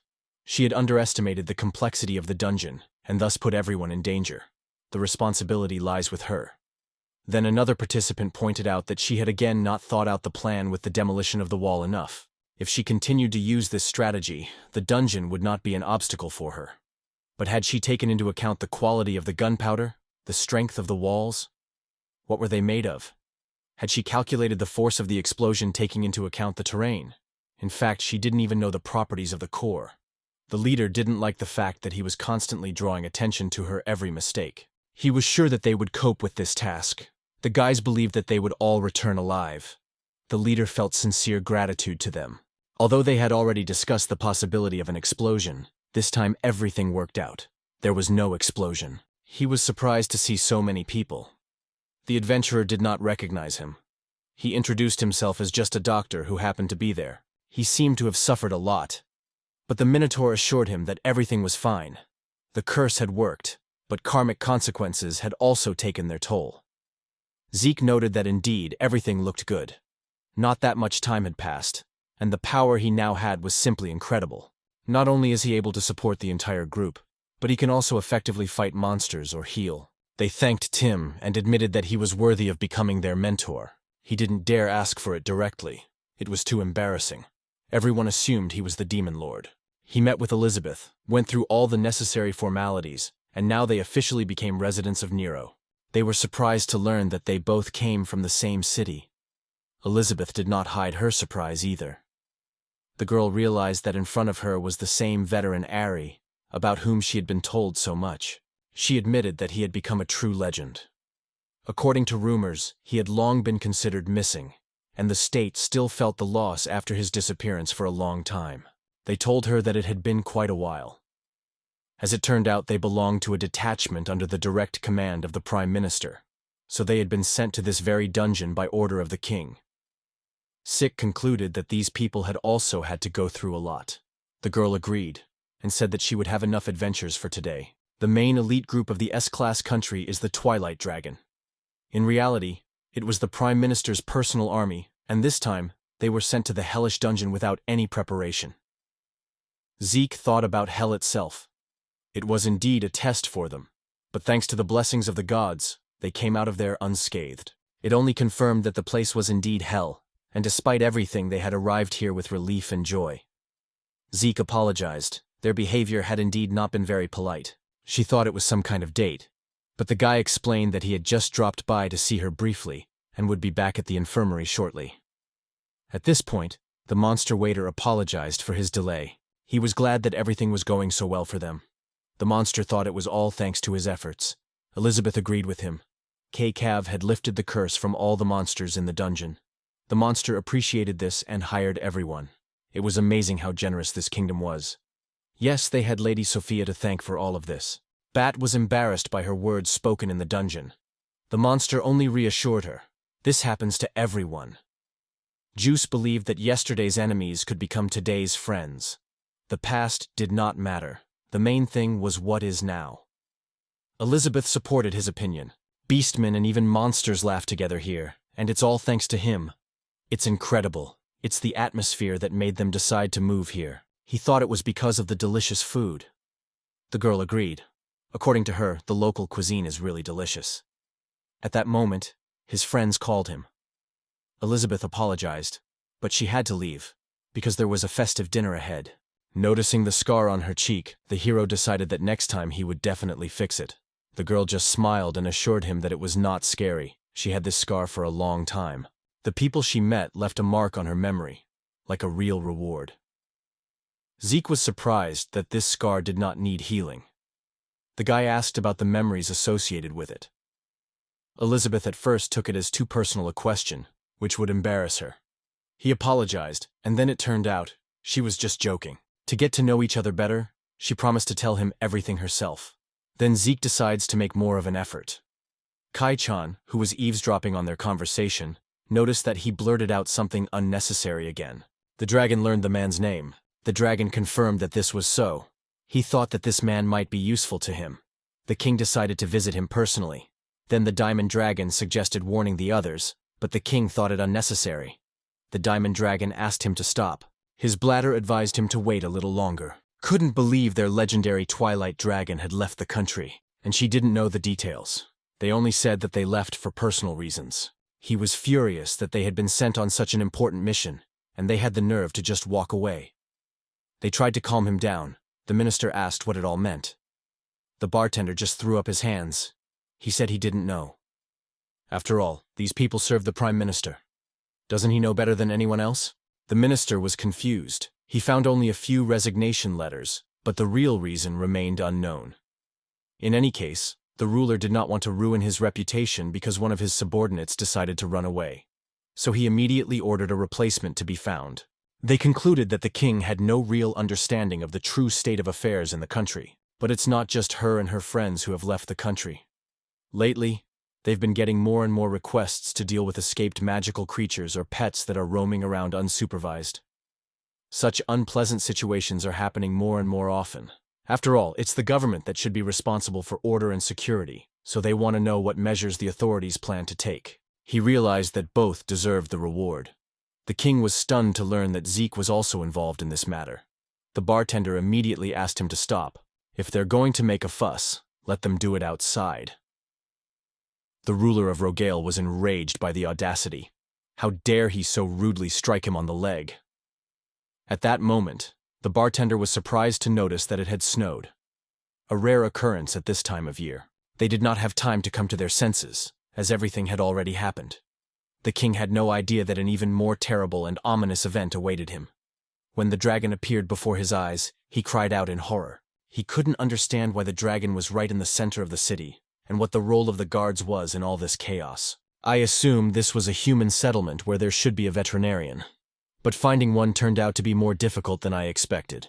The ice dragon is looking for a man named Zeke, a well-known expert in these parts. The dirt tender decided that the dragon was threatening him. The ice dragon realized that the people did not understand his language. He wondered what to do next. They did not understand why they were standing there, and immediately ordered them to be destroyed. However, the bartender urged them to wait. They had not done anything yet, so there was no point in provoking a conflict without a reason. The minister only sighed and noted that it was too late to change anything. He asked who would now compensate the city for the damages if it were destroyed. The people were outraged because he was the one who collected taxes from them. The king finally realized that they were all useless. 420 warriors responded to the call. And they were led by none other than Lamab, the leader of a brutal band of mercenaries, true ravenous wolves. Although they were mostly desperate and thugs, they had no experience to draw from. These fighters had once defeated even ancient dragons. Leader sounds almost like an insult, but he still doesn't care what people are muttering behind his back. The minister asked where the king got such people from. The king replied that he hired them personally, because Gaiman turned out to be comply. T-Mob ordered him to kneel. The king did not understand what he meant. Peter had pointed out to Neil that it was proper to observe etiquette when making a request. However, Rogale considered this a useless fiction. He was the king, so he did not understand why he should kneel. When they were about to leave, he stopped them. Then the leader asked, "What does the king want from them, if he is not even able to kneel?" "To break down and beg for help. Llama Blad is a real masterpiece. I've gotten used to him. He's the one who suggested the boys go monster hunting." He noticed that the boys were talking about something, and it seemed that they understood his words. The leader suddenly hit him and asked if the two of them were going to join the fight. After all, according to him, he could handle this guy himself. The dragon was furious. The robbers decided to use all their shells. They were ready to squeeze out all the possible reward from him, burning all their strength. They managed to inflict many blows on the dragon. The king already thought that victory was in their pocket. Together with Shara, he also rushed forward. But suddenly he noticed an invisible barrier. It turned out to be Zeke. This dragon had only heard about him from Diamond, but now he saw for himself. He asked if he was asking not to interfere, or perhaps he was siding with the animals. The protagonist replied that he did not support either side. He simply could not leave a wounded person to their fate. The leader thought it was a show of kindness, but Zeke crushed his sphere of the strongest halcyon with his bare hands. He noticed that the ice dragon was in an extremely serious condition. Time was running out. Without wasting a second, he cast a paralysis spell on the enemies. It turned out that his abilities went far beyond ordinary healing. She rejoiced at his new successes, and the minister came to the conclusion that it was truly his merit. Rogale had not even suspected that he possessed such power. She told her brother that she was ready. The main character decided that they would go with the ice dragon and use the teleporter. But the girl turned to the dragon, promising that they would transport her to the kingdom of beastmen. And this made the ignored him. Damn dragon love. He realized that the egg was stuck inside. She could not give birth, and it was extremely dangerous. He asked why she came in such a state because he could not have arrived in time. She just kept silent. Someone suggested that perhaps she was worried about him. Zeke decided that this was the king of the ice dragons. Tiffany greeted this dragon lord, addressing him as the divine king. It had been a long time since Mint had seen the divine beast princess, but she recognized Dragon King Elrond immediately. She explained that he was the supreme god of all dragons. That was right, the legendary winged Elrond. He was pleased that even a human child knew about him, and Zeke could not understand how such a great ruler had ended up here. According to him, the ice dragon was his 7th wife. He had noticed her strange behavior lately, but he had no idea she was pregnant. The king asked why she had hidden the news from him, but she did not answer. Mint assumed that the reason for her silence was fear of the struggle for the throne, and this assumption turned out to be correct. The second C explained that if she gave birth before the queen, it would cause a scandal, so she decided to hide with the baby. Elrond realized that this child would be his firstborn, but, unlike other kings, he was not so categorical about the succession. He was happy with all his heart for the upcoming appearance of their child. For leaving him even for a moment, she would have to accept his special punishment, because now he loved her even more than before. Together with her future child, she sincerely thanked him for this. They apologized for interrupting their touching moment, but emphasized that the situation was truly serious. The king asked if he could save her. The young man replied that he would, but that natural childbirth was not an option at the moment. In his confidence needed no words. His determined gaze spoke for itself. The king timidly asked to be allowed to keep his 2 most beloved dragons with him. To this, Zeke calmly replied that he needed no repetition. He already understood everything. As a result, he managed to bring X back. He was sincerely happy for him. The king, however, was worried about the child's safety. Zeke assured him that everything was fine. He felt the living pulse in his chest again, enveloping his wings. Everything began to crack. The baby was about to be born. Elrond urged not to lose hope and promised to return. Even the child's mother turned to him. Mint reassured everyone, saying that dragons do not have the habit of becoming attached immediately after birth. After that, he decided to meet the baby. Chanel is angry because she just gave birth. Tai was also trying to get angry. They were all asked to move away and not disturb him. Meanwhile, Mint learned how babies are born. They thanked the boy for his excellent work. Zeke took it all as a matter of course. Elrond noted that modesty in this case meant belittling one's own merits. After all, giving birth to a dragon openly was not something every creature could do. It required perfect medical skill, extraordinary magical power, extensive experience, and knowledge of different types of Kai. Only Zeke could handle it. The king was sincerely grateful that he was there. He must go. The boy asked about his wife and child. Elra replied without regret that she would have to stay with them for a while. He also had one person to thank, and that surprised me. Ask for a report on the damage caused. The Lord reported that there had been several accidents and crop damage due to the cold, probably caused by the dragons. However, thanks to Zeke's prompt intervention, these troubles had not become a serious problem. The king wondered if it was really Zeke and They had no idea that Zeke could live in such a place. And suddenly the Dragon King came to visit them. He was instantly indignant, because these were the king's private chambers. Who allowed this man to enter here? It seemed to me that the minister had seen him somewhere before. But the guest, without flinching, calmly declared, by a strange coincidence, he was also a king. His name was Elrond, the Dragon God King, the lord of all dragons with huge wings. Elrond explained that he had not come here for nothing. Once upon a time, an ice dragon, his wife, had been seen in these parts. She had wished no harm to anyone, but had been injured in an attack. Now Elrond was looking for the culprit, and asked if they knew him. Both hesitated, confused. He replied that he had seen it all with his own eyes. The culprit was a pack of hungry wolves. As far as he knew, it was a gang of that name that had attacked the dragon, and the king confirmed his words. The attacker confessed to the crime, emphasizing that he had acted on the orders of the king himself. He sincerely apologized. He had nothing to do with the attack. The minister was furious, but Elrond thought for a moment. Enough was enough. Retribution was near. They would pay for all the crimes against his people. They destroyed the castle. This time the Dragon King will take it as an unfortunate accident and will not touch the culprits. But next time he will use all the power of the dragons to wipe them off the face of the earth.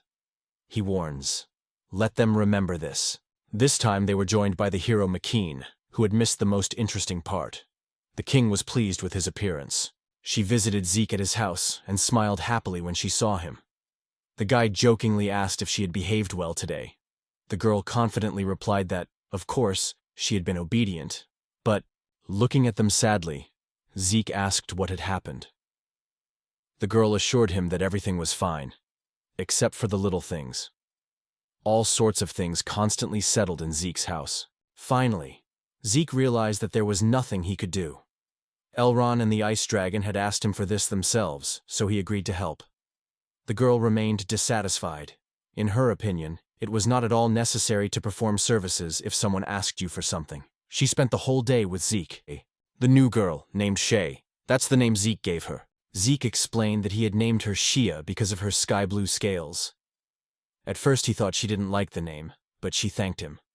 But as Kai-chan pointed out, that wasn't the point. She couldn't understand why Zeke had the right to name someone else's child.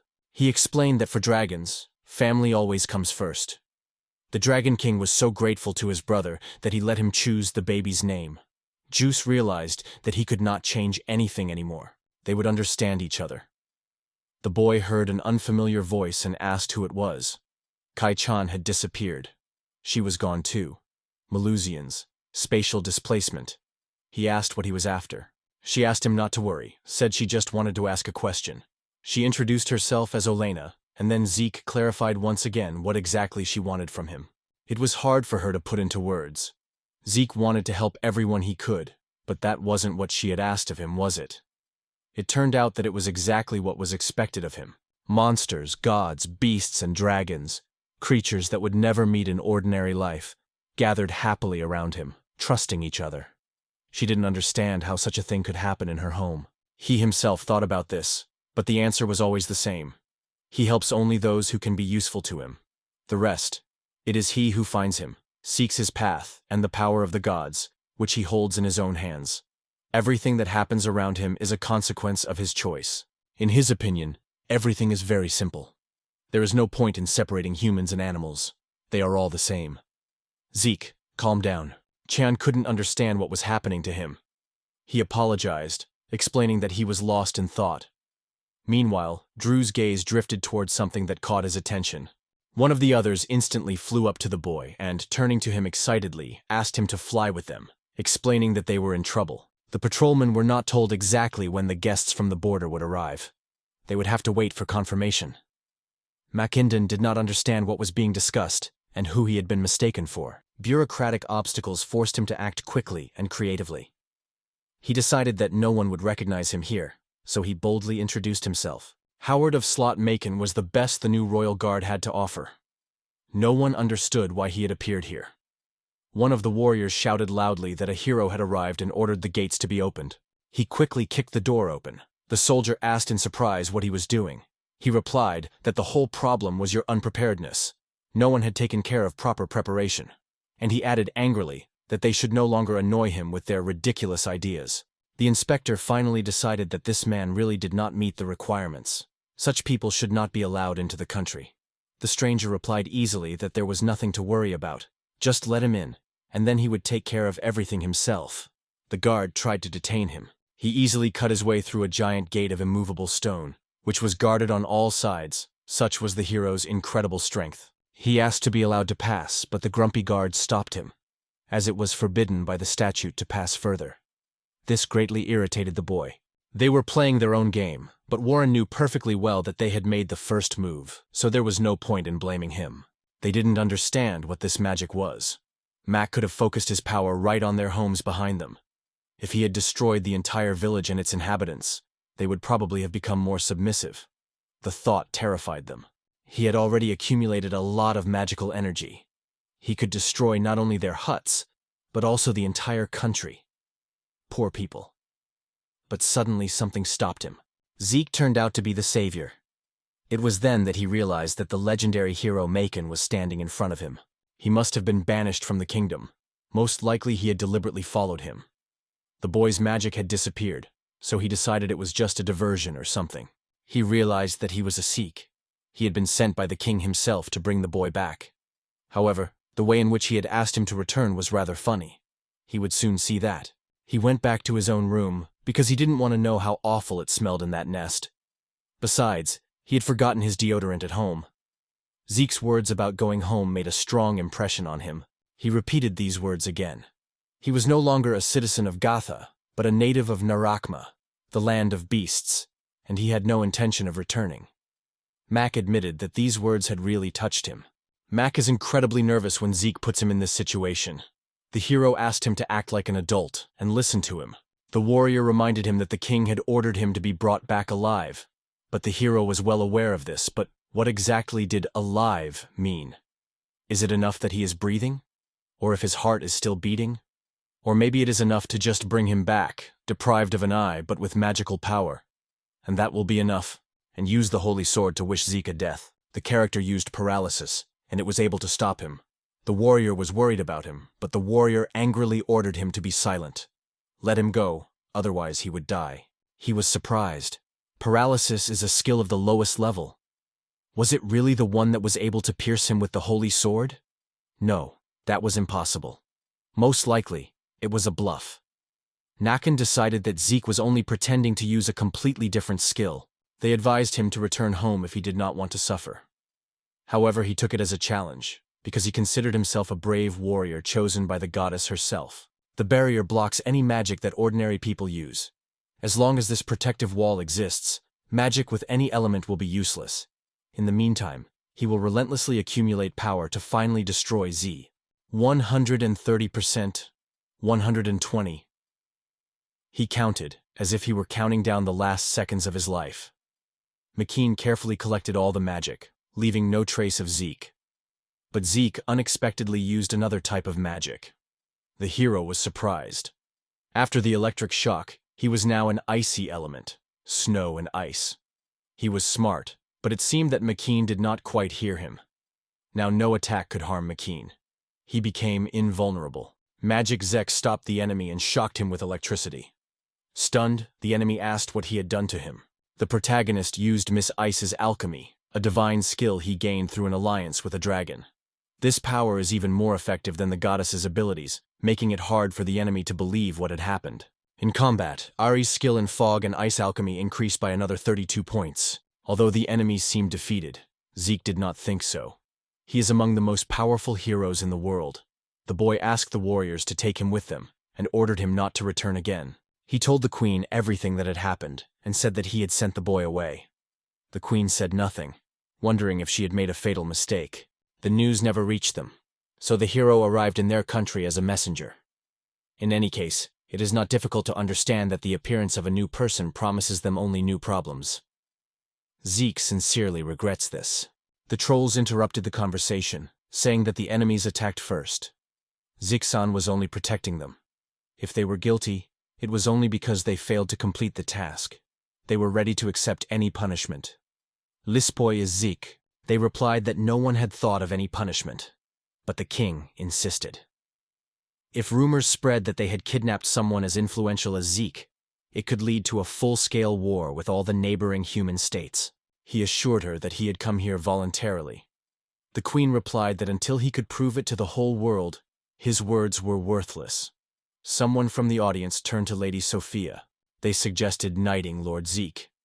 If it was publicly demonstrated that Zeke was not just a pawn, but a respected and valuable citizen of Naragma, it would be much harder for him to harm her. Sophia and the boy supported this idea. He suddenly realized that he would become a nobleman. The very appointment as chief physician seemed to him an incredible honor. But Tiffany objected. That was not all. He would be made a royal person. Queen Sophia confirmed her words. The whole country was stunned by this news. When it became known about the awarding of the knighthood, it caused an incredible stir among the people. Unanimous approval was heard not only in Parliament, but also in the city squares. Everyone was quick to mention how much they admired her brother. No one liked it when the main character suddenly left the party. Zeke replied that now that the ceremony and festivities were over, it was time to enjoy the evening. She just took a drink. They say that you can drink alcohol here from the age of 15. So the girl decided to take a sip. She liked the taste. She replied that it was. But the girl was embarrassed because she was still quite a child, although she really wanted to try many new things. I was sure there were things you shouldn't do. Mint had already thought of an example, but something stopped her. Zeke is the same guy his sister asked who she was. He didn't know exactly what was going on, but he felt that this girl was hardly an enemy.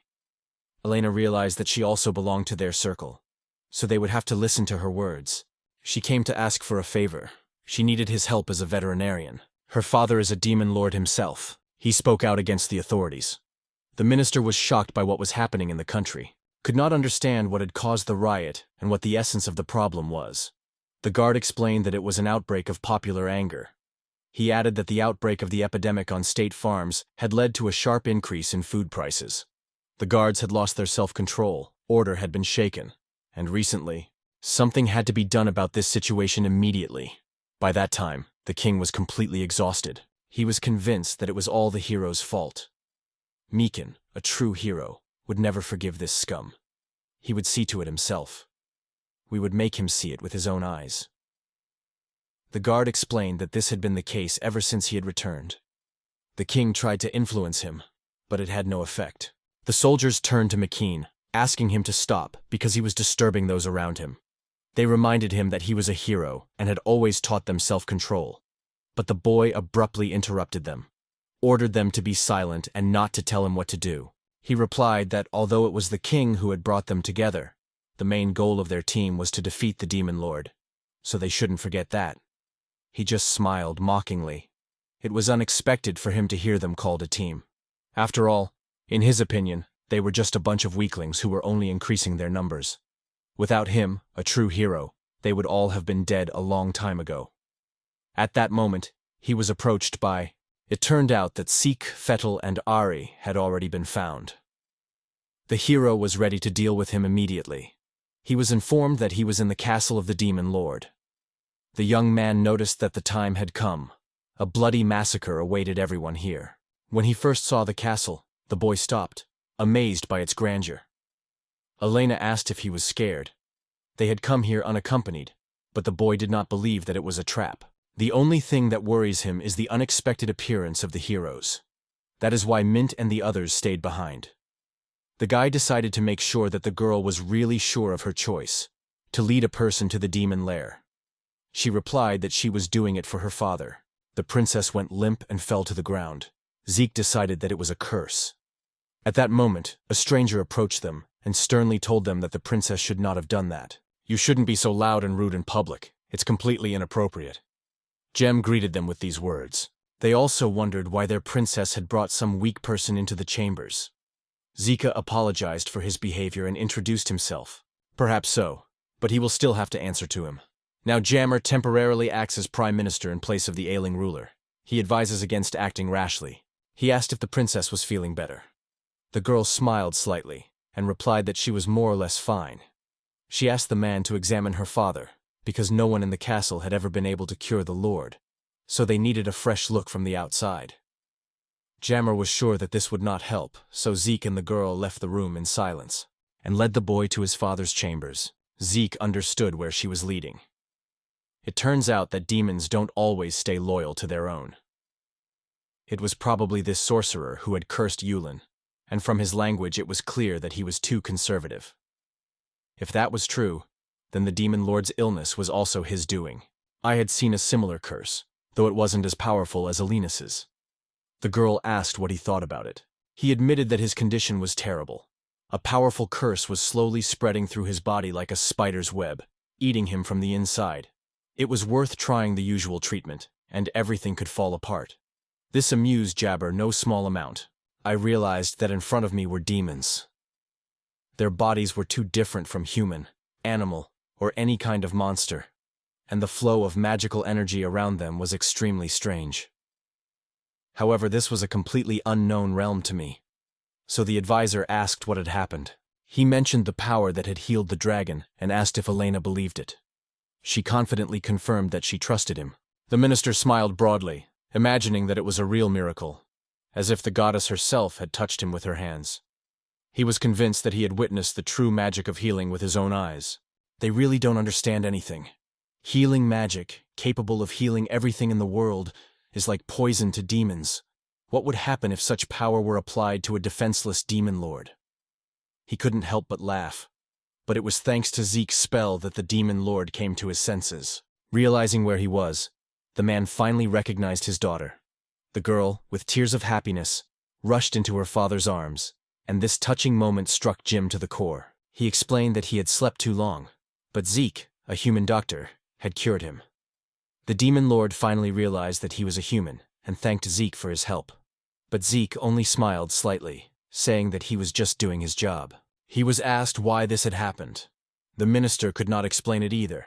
After all, healing magic is extremely dangerous for demons. It acts on them like poison.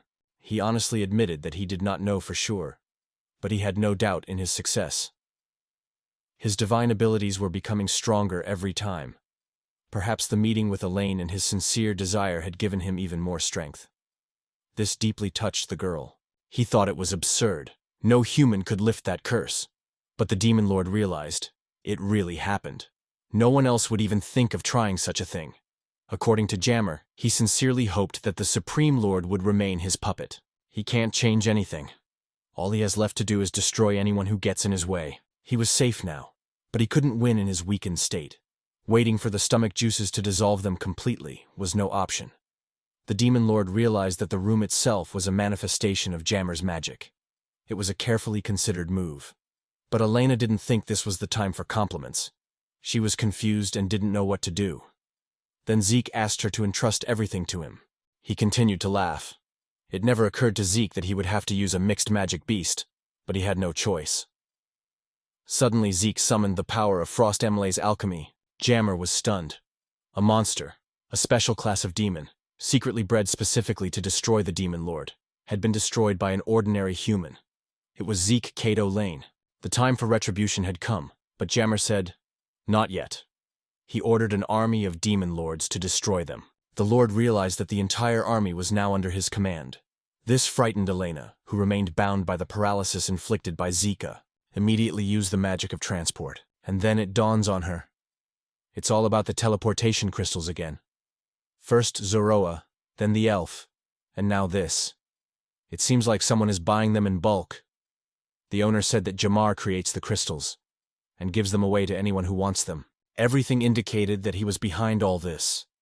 However, the ruler was truly surprised that a human doctor had managed to defeat their army. The boy could not believe that the demon lord, the sworn enemy of humanity, behaved so calmly and restrained. Elena did not know what impression he made on others, but for her, her father always remained an exemplary ruler and a caring father. The ruler himself understood. It is not surprising that his name is full of glory and terror. He reminded everyone of the demon lord's curse. Zeke confirmed that all the monsters in the world were under this punishment. They lost their minds and became aggressive towards people. The lord agreed and noted that this was not his fault. He suggested that they see for themselves. On his body was a symbol belonging to a demon. It turned out to be the founder's curse. It was explained that this mark was left by Belial, the first demon lord, the founder of their race. The demon's symbol appears on every subsequent demon king and never disappears. As long as it exists, all demons and demonic creatures will be under its power. This only strengthens the power of the Lord. At the same time, this symbol only embodies the ideals generated by Bolil. Therefore, no matter how many hundreds or even thousands of years pass, demons will remain the eternal enemies of humanity. She continued that not all demons seek pointless conflict. Her father sought a way to coexist. The overlord explained that this was what Jammer had taken advantage of. He asked about the curse. If they didn't mind, he asked permission to help remove it. Jammer decided to see if he could break the curse that had haunted the demon kings for generations. Sick knew there were no guarantees of success. He has been given the power to support those who are suffering. He cannot leave them in their misery. The Lord noticed the determination in his eyes. He decided to trust him and asked him to break this vicious circle of curses. He was willing to sacrifice even his own life so that the next generation would not have to bear the burden of this curse. He knelt before him, realizing that before him was God himself, the original Lord of Demons. One of them is stronger than the others. He speaks of things he cannot understand, but, strangely enough, it was in his hands that the solution to this whole mystery lay. The force instantly responded to the curse sign, to heal everyone, even demonic lords and gods. The man realized it was Zeke's magic that permeated the entire castle. It turned out that Zeke, Fettel, and Ari received the honorary title of saviors from the Demon King, the evolution of the very essence, Dr. Salvation. Queen Sophia realized that everything was fine with him. The Demon Lord had no idea that the curse had not only affected him, but the entire castle. That was why it was so difficult to lift it. He is amazed that Master Zek knows about this. The boy replied that all this is the will of the gods. The master noted that even such a power as modesty is meaningless without proper use, and added that he was glad that this was the last time. Thanks to Zeke, the Demon Kingdom could finally take the next step forward. The princess agreed with his words and sincerely thanked the boy. She was extremely happy to have invited him here. At this moment, an important memory flashed through the doctor's mind. It only took Lana a moment to close her eyes. It turned out that the guy forgot to remove the curse from her, but now it seems like everything should be fine, the girl muttered. He noticed a strange expression on her face. The princess asked him not to tease her. Zeke didn't understand what she was talking about at all. Sinisterly ordering the demonic lord to appear, the boy immediately recognized this voice. Macon was going to destroy everyone without exception. He also noticed that new friends had appeared nearby. He turned out to be even more stupid than Sick thought. He was completely incapable of learning anything. They admitted that they had been too reckless. They had removed the lock just to let Zeke in. The main character replied that nothing terrible had happened. He assumed that the enemy had come here to defeat the Demon Lord. However, he reassured him, saying that there was no need to worry anymore. Zek had lifted the curse that had driven all the monsters and demons mad. So now there was no point in continuing the fight. This genuinely surprised the enemy. He is asked, did he not see? The Demon Lord never sought chaos. He only desired a peaceful life for his people. But for Macon, this does not matter at all. The hero does not need an additional reason to kill the Demon Lord, whether he is good or evil. At these words, all three fall into silence. He then added that the continuation of the case was inevitable. The ruler must answer for the crimes that had brought him so much shame. Even after 100 days of torture, there would be no forgiveness. Zeke understood. Nothing could be changed here. In response, one of the enemy warriors created a protective barrier in the form of a blackout. Using the heavenly demon palm technique, he delivered such a blow that the ground beneath them collapsed. He noted that, as befits true heroes, these warriors stood out noticeably from the rest. At the same time, he allowed himself some levity. Following his words, Z had previously been able to unexpectedly defeat him, but this time he would not provide such an opportunity again. Destroy them and make them answer for everything. Berzez from his squad used magic. Magic was also used to determine the location of the demigod. The bells of destruction were used. The Demon Lord noticed the group's refined strength and coordinated actions. He saw a threat in this and began to watch more closely. He recognized this power. He had already managed to rejoice at the destruction of the enemy, but one of the squad members objected. The enemy was alive. Sick remained unharmed. The hero noticed something in his hand. Jimmy didn't understand why he had this sacred sword. Even Zeke was left wondering how this was even possible. For the Lord, this sword is imbued with the power of a hero, and it needs this energy. He could vouch for his words. He didn't care if it was a mistake or something was wrong. It didn't matter. This world is no place for two heroes, and one of his companions suddenly realized there is only one hero here. It seemed like these were the exact words that needed to be said, because he was the only one and unique. But the next event stunned him. An Elton warrior named Tam appeared before Zeke. Without hesitation, he entrusted his life to him. He didn't even realize what nonsense he was talking. He asked not to serve this fool because his only true leader was Beck. The warrior asked him if he was able to summon the sacred sword. He was sure that of course he could do it. After all, he is a brave man. However, he failed. He realized that Macon was no longer a hero. Perhaps even the goddess had turned her back on him. The king could not understand why he was being treated so humiliatingly. The guard asked him to be patient until the crowd left the castle. Rogale despised his subordinates, considering them fools who had forgotten their duty to their own monarch and behaved unworthily. The popular meeting soon grew into a real riot, and the king had to flee the castle in a hurry. They asked where the prime minister had gone. The guard hadn't seen him. He was probably busy suppressing the riot. He continued to express his displeasure when a portal suddenly opened nearby. The guard realized it was a teleportation spell and warned everyone to be careful. Everyone quickly jumped away from the portal. Zeke warned of the danger. The demon lord apologized. It turns out he had made a mistake in calculating the teleportation coordinates. The king immediately recognized Zeke. What was this guy doing here, and what did he want? Rogale was sure that all this concerned him. But who were these people next to him, and what did they want from him? Everyone was waiting impatiently for him to explain what was going on. The king listened attentively. According to the narrator, it was Sikh Vatel and Ari who took the title of hero from Mehan. They personally met with the demon lord and managed to convince him to change his mind. This greatly impressed the ruler. The lord confirmed that it was indeed him. Thanks to Zeke's power, he no longer had any reason to fight humans. On behalf of all demons, he sincerely apologized for all his actions. The king noted that for a demon lord, he was quite laconic. Rogale emphasized that Zeke was a true hero. Not only had he defeated the demon lord, but he had also taken him alive. The king wanted to talk about demons.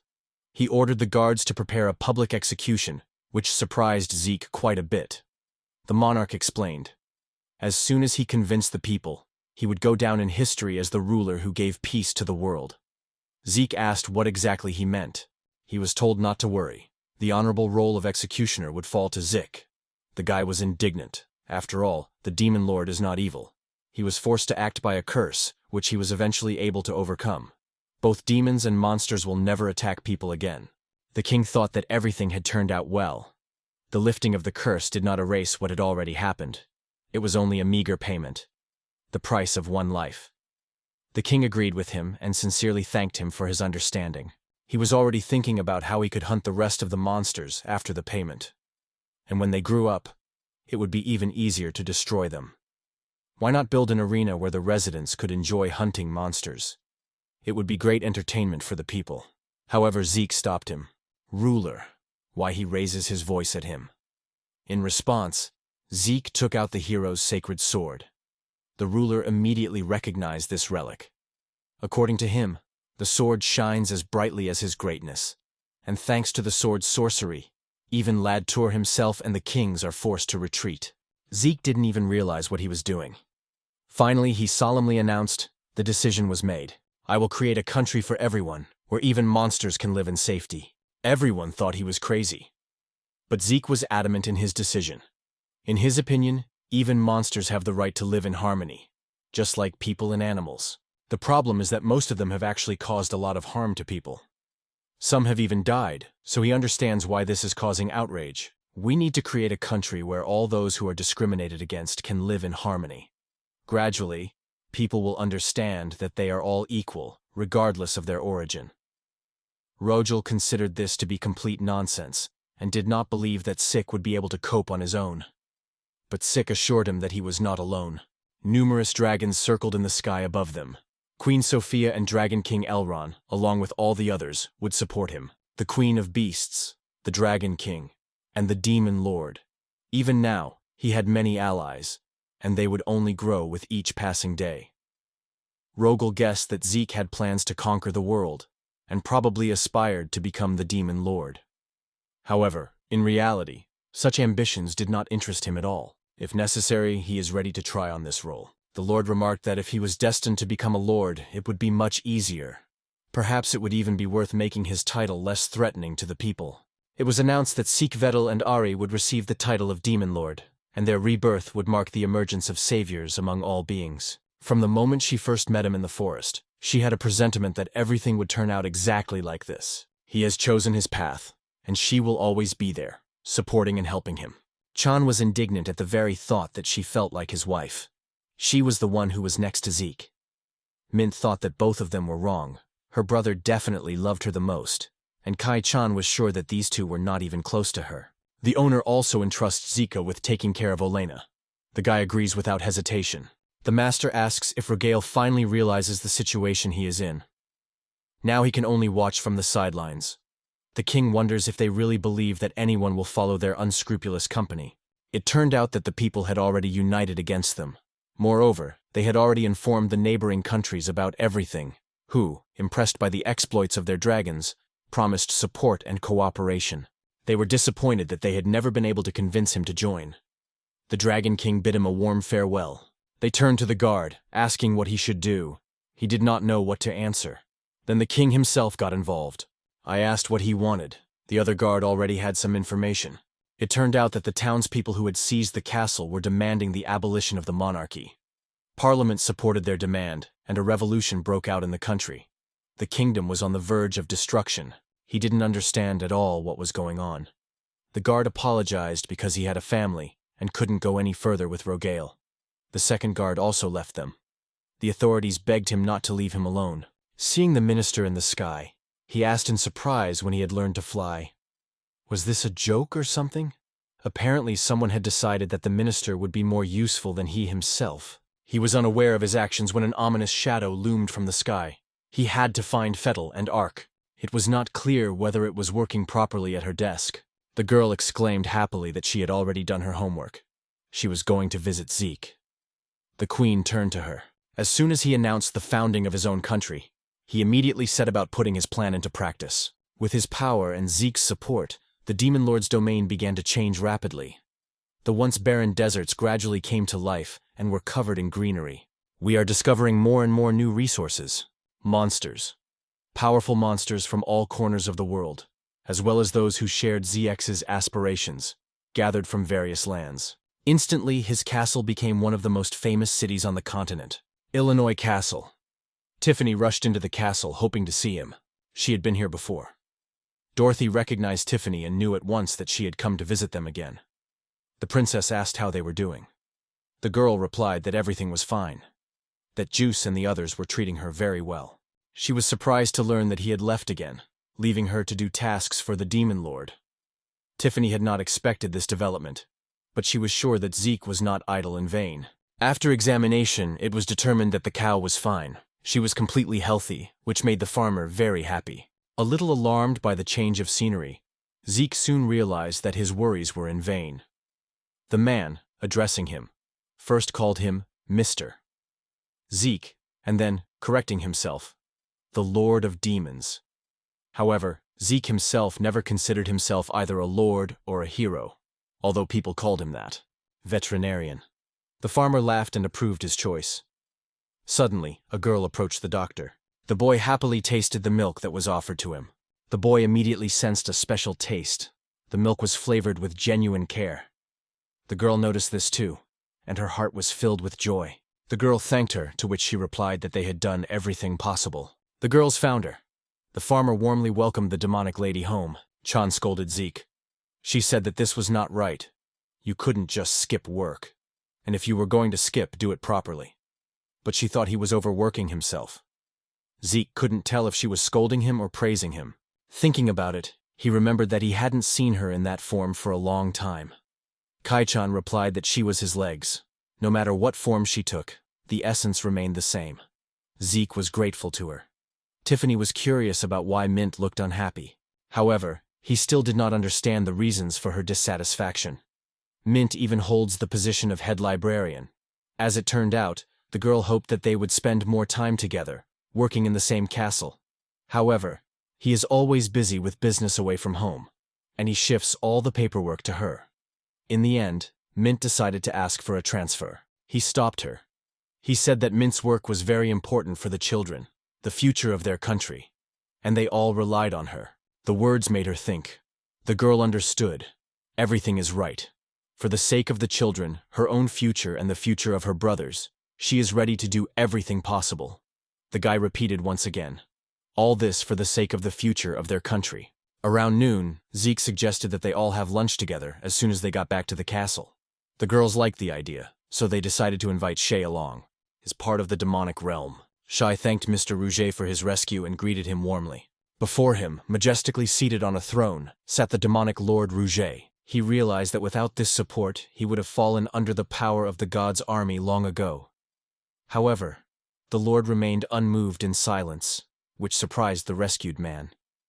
Then Ryu decided to divert the Lord's attention to something else. He recognized the artificial magical beast he had recently acquired. He could see that the creature was hungry, but it stubbornly refused to eat. Perhaps there was something wrong with it. He had never had pets before. When he was asked what he fed his pet, it turned out human remains. He noticed that despite the changes, he was still the same person. Therefore, he offered his ward another type of food, for example, animal meat. The bishop understood this. Jammer didn't understand why he cut off his hand. Bruce just calmly explained. He was just following the rules. To gain power, you must absorb someone who already possesses it. When asked what this power was, he replied, "It was the power of God, who lifted the curse of the founder." He could not even think that his father and Elena could find themselves in such an addiction. When Jammer asked, he briefly replied that he was going to rest, and asked to wake him up later. He had no idea how to handle the power of a god. Bruce didn't care. He was filled with rage. The man decided to deal with the divine power first, and only then with this guy named Z. If he doesn't destroy it, the Demon Lord's newly minted army will, right in the backyard of Vidalonari Castle. The food looked so appetizing that someone even doubted. Was Miatka really cooking? It turned out that it was indeed Miatka who cooked it. These are the kind of dinners she prepares for her brother every day. Usually this culinary masterpiece goes only to him, but he interrupted her and said that he invited someone to eat with him every day. Tiffany would really like to do the same. Kai-chan didn't understand why everyone was so worried about having a home-cooked meal. She could have made her own lunchbox if she wanted to. This reminded her of the time she had tried to treat her brother to dead mice. The mention angered Kai-chan. Zek tried to calm them down, pointing out that each species had its own preferences.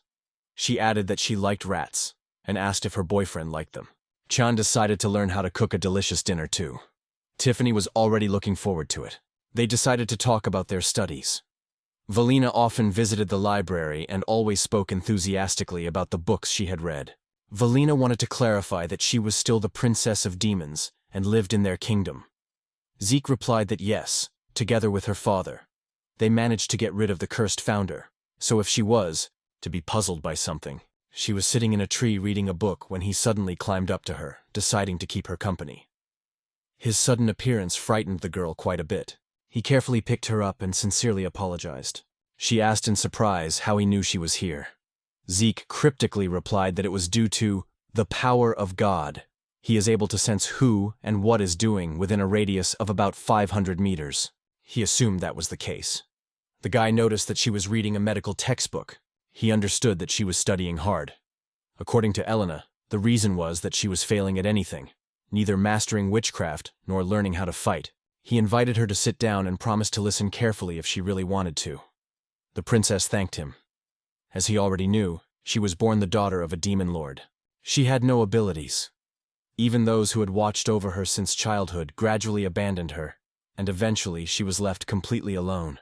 He noticed that they didn't even try to hide the mockery on their faces. The boy understood. She couldn't say that to someone else. It was terrible. The girl replied, quite expectedly.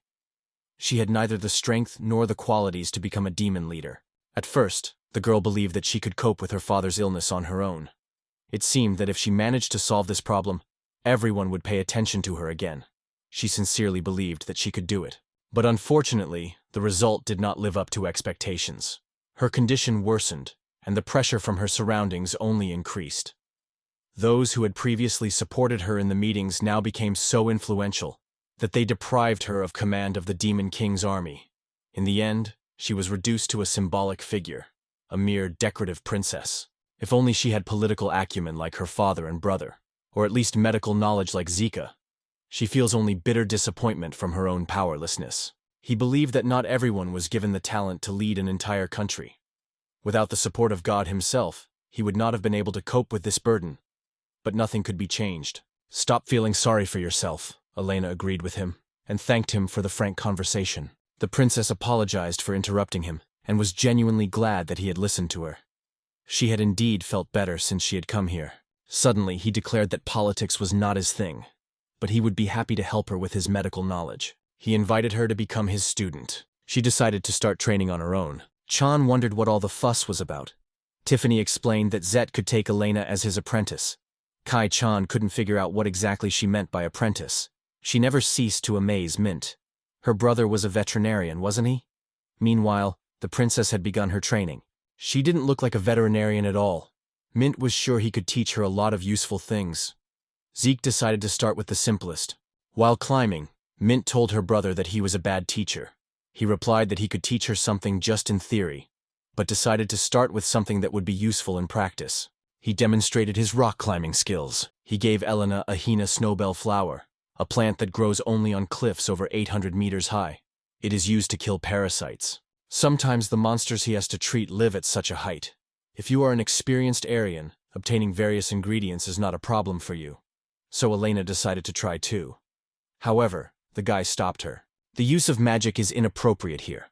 Magical intervention can change the properties of the herbs and alert the monster.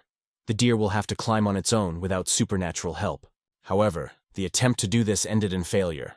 He announced that the next training session would be on the beach. He asked if she could see that eyelid. That was it. Imagining that there was a wounded unicorn lying there, the guy asked what she would do in that situation. If magic is forbidden, then she will have to swim alone. Zek asked Kai-chan to jump into the water. The girl understood that he wanted to make an example of her for others. If anyone doesn't know, she's a great swimmer.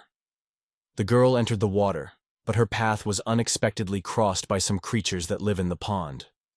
She couldn't figure out what was wrong with them. And after all, she didn't have time to figure it out. Eleni was told that the lake was inhabited by kelpies, water spirits that posed a danger to anyone who dared to swim in it. Tai-chan confirmed this. He was indignant even though he had expected it to happen, but he asked her anyway. Zeke thought she would go in smoothly, not jump in. She admitted that it wasn't very pleasant. Apologized to her. The kelpies have been acting too naughty lately, and she's already starting to think of herself as a terrible princess who can't even handle her own subjects. However, Kai-chan reassured her, assuring her that it wasn't her fault. It was all because of Zik. Chan thought he envied her mature charm. The cop reassured her not to worry, because she would use her sharp mind to win over her brother. The girls quickly found a common language. The young man noticed how well they got along and decided to get down to business. Tiffany wondered what Elena would do in a similar situation. The girl ran through her options in her head, but magic was powerless and swimming was no help. This reminded Tiffany of the riddle. Zeke laughed, agreed with her, and decided to voice the correct answer. The situation was actually quite complicated, so even just walking on water was quite an achievement. Kai-chan couldn't imagine how he would manage to do it without using magic. Mint explained. First, you put one foot on the surface of the water. Before it has time to dive, you quickly move the other foot forward, and so you repeat, step by step. Kai-chan immediately regretted having asked at all. It seemed stupid. Mint was convinced her brother would make a terrible teacher. Why not? Kai replied. Because it was the only way he knew. Elena decided to try. Mint asked not to take her brother's words too seriously. She realized that this was her test, and she managed to cope with it, which pleased her very much. The girls were surprised by such success. Tiffany assumed that Elena had been taught by Zeke, but Mint disagreed. The kelpies nodded their heads happily, sincerely happy for the princess. She realized that the kelpies were helping her. They promised to fulfill any wish she had, and were genuinely happy for her happiness. Everyone was having a great time. Zeke concluded that the monsters didn't dislike her nearly as much as they did the princess. For these creatures, it was as if the fog of consciousness had lifted, and they now felt a real joy for it. Zeke explained that this fog was a primordial curse. Perhaps it had always existed, or perhaps it had appeared through Gemma. It was probably for the same reason that she was shunned in the castle. Now that the curse was lifted, Elena could finally build new relationships with others. The girl understood this perfectly well. The kelpies welcomed her, and Elena was also sincerely glad to meet them. She was told bluntly that he didn't need to hold back his magic now. She would surely be able to find a better approach to them than he could. One of the creatures even asked the doctor for his autograph. It wasn't a problem for him at all. Asked about their names. In response, the monsters said that they were kelpies. The princess clarified that these creatures usually do not have their own names. Mint added that among magical creatures in general, it is rare for someone to have an individual name. He would come up with names for them himself. Baby Kelpie, Charming Kelpie, and Kelpina. Kai-chan thought that was too much. She realized for the first time that even her brother had his weaknesses. But Kai-chan loved her name. She really liked it. Tiffany thought it was a name that even the smallest could remember. Zeke resented the constant reproaches, and suddenly the Kelpies changed. Master Zeke, as they called him, had undergone a true inner transformation. For the sake of the Lord and the princess, they promised to be even more loyal and useful. Mate could not believe that these same elves had transformed into such majestic and almost divine beings. She was amazed at this. The girl could not even imagine that all it took was for Z to give them names and such an incredible transformation would occur. Mate approached Kai-xian, to whom he also gave a name. She realized that none of her brother's power was worth anything without a true foundation. Kai-chan, as before, tried to outwit her. At that moment, Tiffany remembered. Z could summon someone else. Once, he himself had been summoned. It turned out that she was the one who attacked him first. The Dragon Lord himself confirmed this. They asked what he was doing here. Elrond knew the moment had come. Matt realized that it was Shay's time for change. Zeke felt it too, for he was the one who had called her. The king explained that dragons have much more powerful magical reservoirs than other creatures, and even their smallest wings are superior in development and strength to magical creatures. So evolution could come much easier for her. He noticed that she had previously been a small but surprisingly beautiful dragon, and now she had transformed into an equally beautiful girl. He was interested in continuing to work with her, and she happily agreed. Chan asked if she should first greet the elders if she wanted to join his androge. Mint advised her to stay away from him. She had indeed been a little dragon once, but now she was not going to ignore it. The girl was scared. Elrond did not understand what was happening to the boys and decided to leave. It seemed to him that his presence was making many people nervous. Zeke decided that the king had come to see how she was changing. It turns out that now he was leaving her in Zeke's care. Taylor explained that they are not giving up on caring for her, but she needs stimulation to continue developing. She was happy for her. She hugged her and whispered how much she liked her. She noticed that she had befriended the demon princess, something that would never have happened if it weren't for Zeke. He asked the boy if he was familiar with the name Onigashima. Zeke replied that he had never heard of it before. He said that it was a picturesque island in the southern seas. The land there was full of magic, in which she could bathe. The guy asked if Mint had heard anything about this place. According to her, the island was known as a popular place for tourists and pilgrims who visited the so-called places of power. However, recently strange rumors began to spread that it had become dangerous there. He assured her that there was no reason to worry. He had recently been there himself and found the place as peaceful and charming as ever. The girl apologized, as she had no right to argue with those who had seen it with their own eyes. The king decided that they could go alone, and he was sure that she would like it there. She was sure that her tired brother would also benefit from a change of scenery. Rest and new experiences would definitely lift his spirits. She was looking forward to the trip together, already imagining how interesting it would be. Elena sincerely wished them a good vacation. Tiffany was surprised to learn that she would not be going with everyone. The princess asked if she could really join the trip. Of course, they were friends. The princess suggested spending time together and having fun. This surprised Elena quite a bit, and Zika agreed to her idea.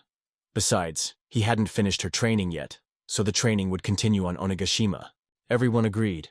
Kai-chan and Mint insisted that they would never let her out of their sight. They promised to watch over each other during fights, in the bathroom, and even before bed. Zeke didn't like that at all. The protagonist concluded that the matter was settled. He assumed that if it was an island in the South Sea, they would obviously need a boat or something similar. As it turned out, the king had already asked his friends to provide them with transportation. Zeke thanked him for it. Elrond wished them a good time and asked them to take care of Shia. They gathered and began to prepare for the journey. Returning to the castle, he told her all that had happened. She, along with Zeke and the others, set out for Onigashima, which greatly pleased the queen. Elrond asked what was the matter. Erwin reported that this island territory was now declared a zone of increased danger. A new species of magical beasts had been discovered here. In addition, according to the latest rumors, the island was in turmoil, so this place was not at all suitable for walks. The king admitted that he had heard similar things from his subjects and urged them not to worry. Elrond had already visited the island and was convinced there were no disturbances there. They asked him when he had last seen it. It turned out that it was 500 years ago. The man remarked that he must be right, because there was a dragon standing in front of him. Roast lamb and flounder were about to be served. The servant noticed that the guest was a real gourmet and asked why he was doing this. The man was stunned to see the angry king, who still hated Zeke passionately. Looking around, they finally understood what Onigashima really was. The man thanked the dragon for bringing them here. In response, the creature simply said calmly that it was no problem. The dragon warned to be careful on this island, which surprised Zeke quite a bit. Zeke realized that the dragon was right. There was absolutely no resort island atmosphere here, as he had warned. Tiffany smelled a strange smell in the air and noticed a figure ahead. Thinking it was one of the locals, Tiffany turned to the stranger. When the girls looked at him more closely, they were terrified. Suddenly, he lunged at them. The boy looked closely at the islander, and Tiffany thought he looked like he had been here for months. He had never seen such a creature, at least not in the army. Mint guessed that it was a local, endemic species of the island. Endemics are living things that live only in a specific, limited area. He showed her something and asked if she could tell him what it was. Kai-chan knew right away what it was. Mint said it was a magnified image of his blood. And so it was. Zeke was just trying to figure out why it looked like that. Here you can clearly see the swelling, one of the symptoms of this disease. At first, Tiffany thought that this monster was sick with something. However, the guy immediately corrected her. This is not a monster, but an ordinary person. Princess evaluation and purification of QQ. In the end, he was healed. The islander never understood what had happened. Zeke was glad that everything had gone well. T greeted him. He belongs to the only clan that lives here on Onigashima. She was genuinely happy to meet him.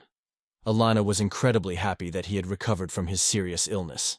Shizu was quite surprised by this. He felt as if some kind of curse was following them. He replied that the cause was indeed a viral infection, but he managed to cure the patient. The resident could not find words to express his gratitude. He noticed that they seemed to be cursed. Do others have similar symptoms? It turned out that yes, the disease affected not only him. It is a real curse, and now it is also a disease. It was on the verge of complete destruction. As you probably know, Onigashima was once known as the Island of Peace. It followed a long-standing policy of neutrality, not interfering in wars and living in harmony. Those events had happened that day, 3 months ago. It immediately caught the girls' attention.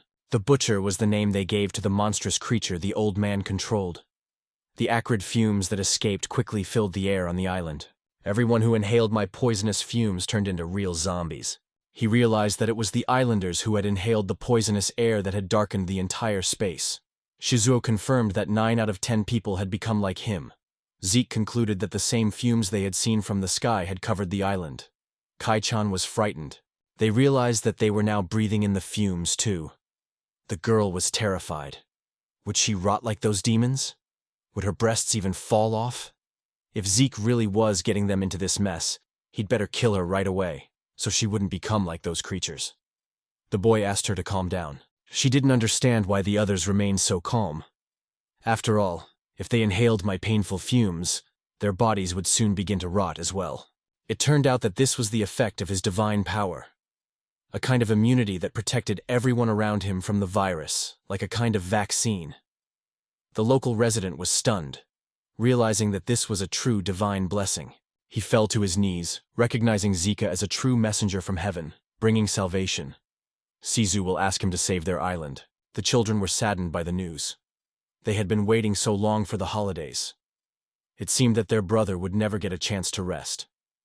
However, Zeke explained that they had simply been asked to help. They would quickly sort out this matter and soon be on vacation. The residents were once again impressed by their determination.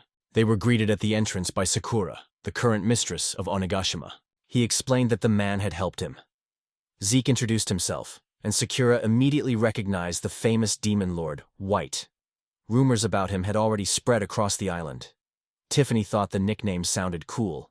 The guy himself was surprised, because he didn't think he had such a name, so he realized that the boy was not such a simpleton. He apologized if he had been rude to him.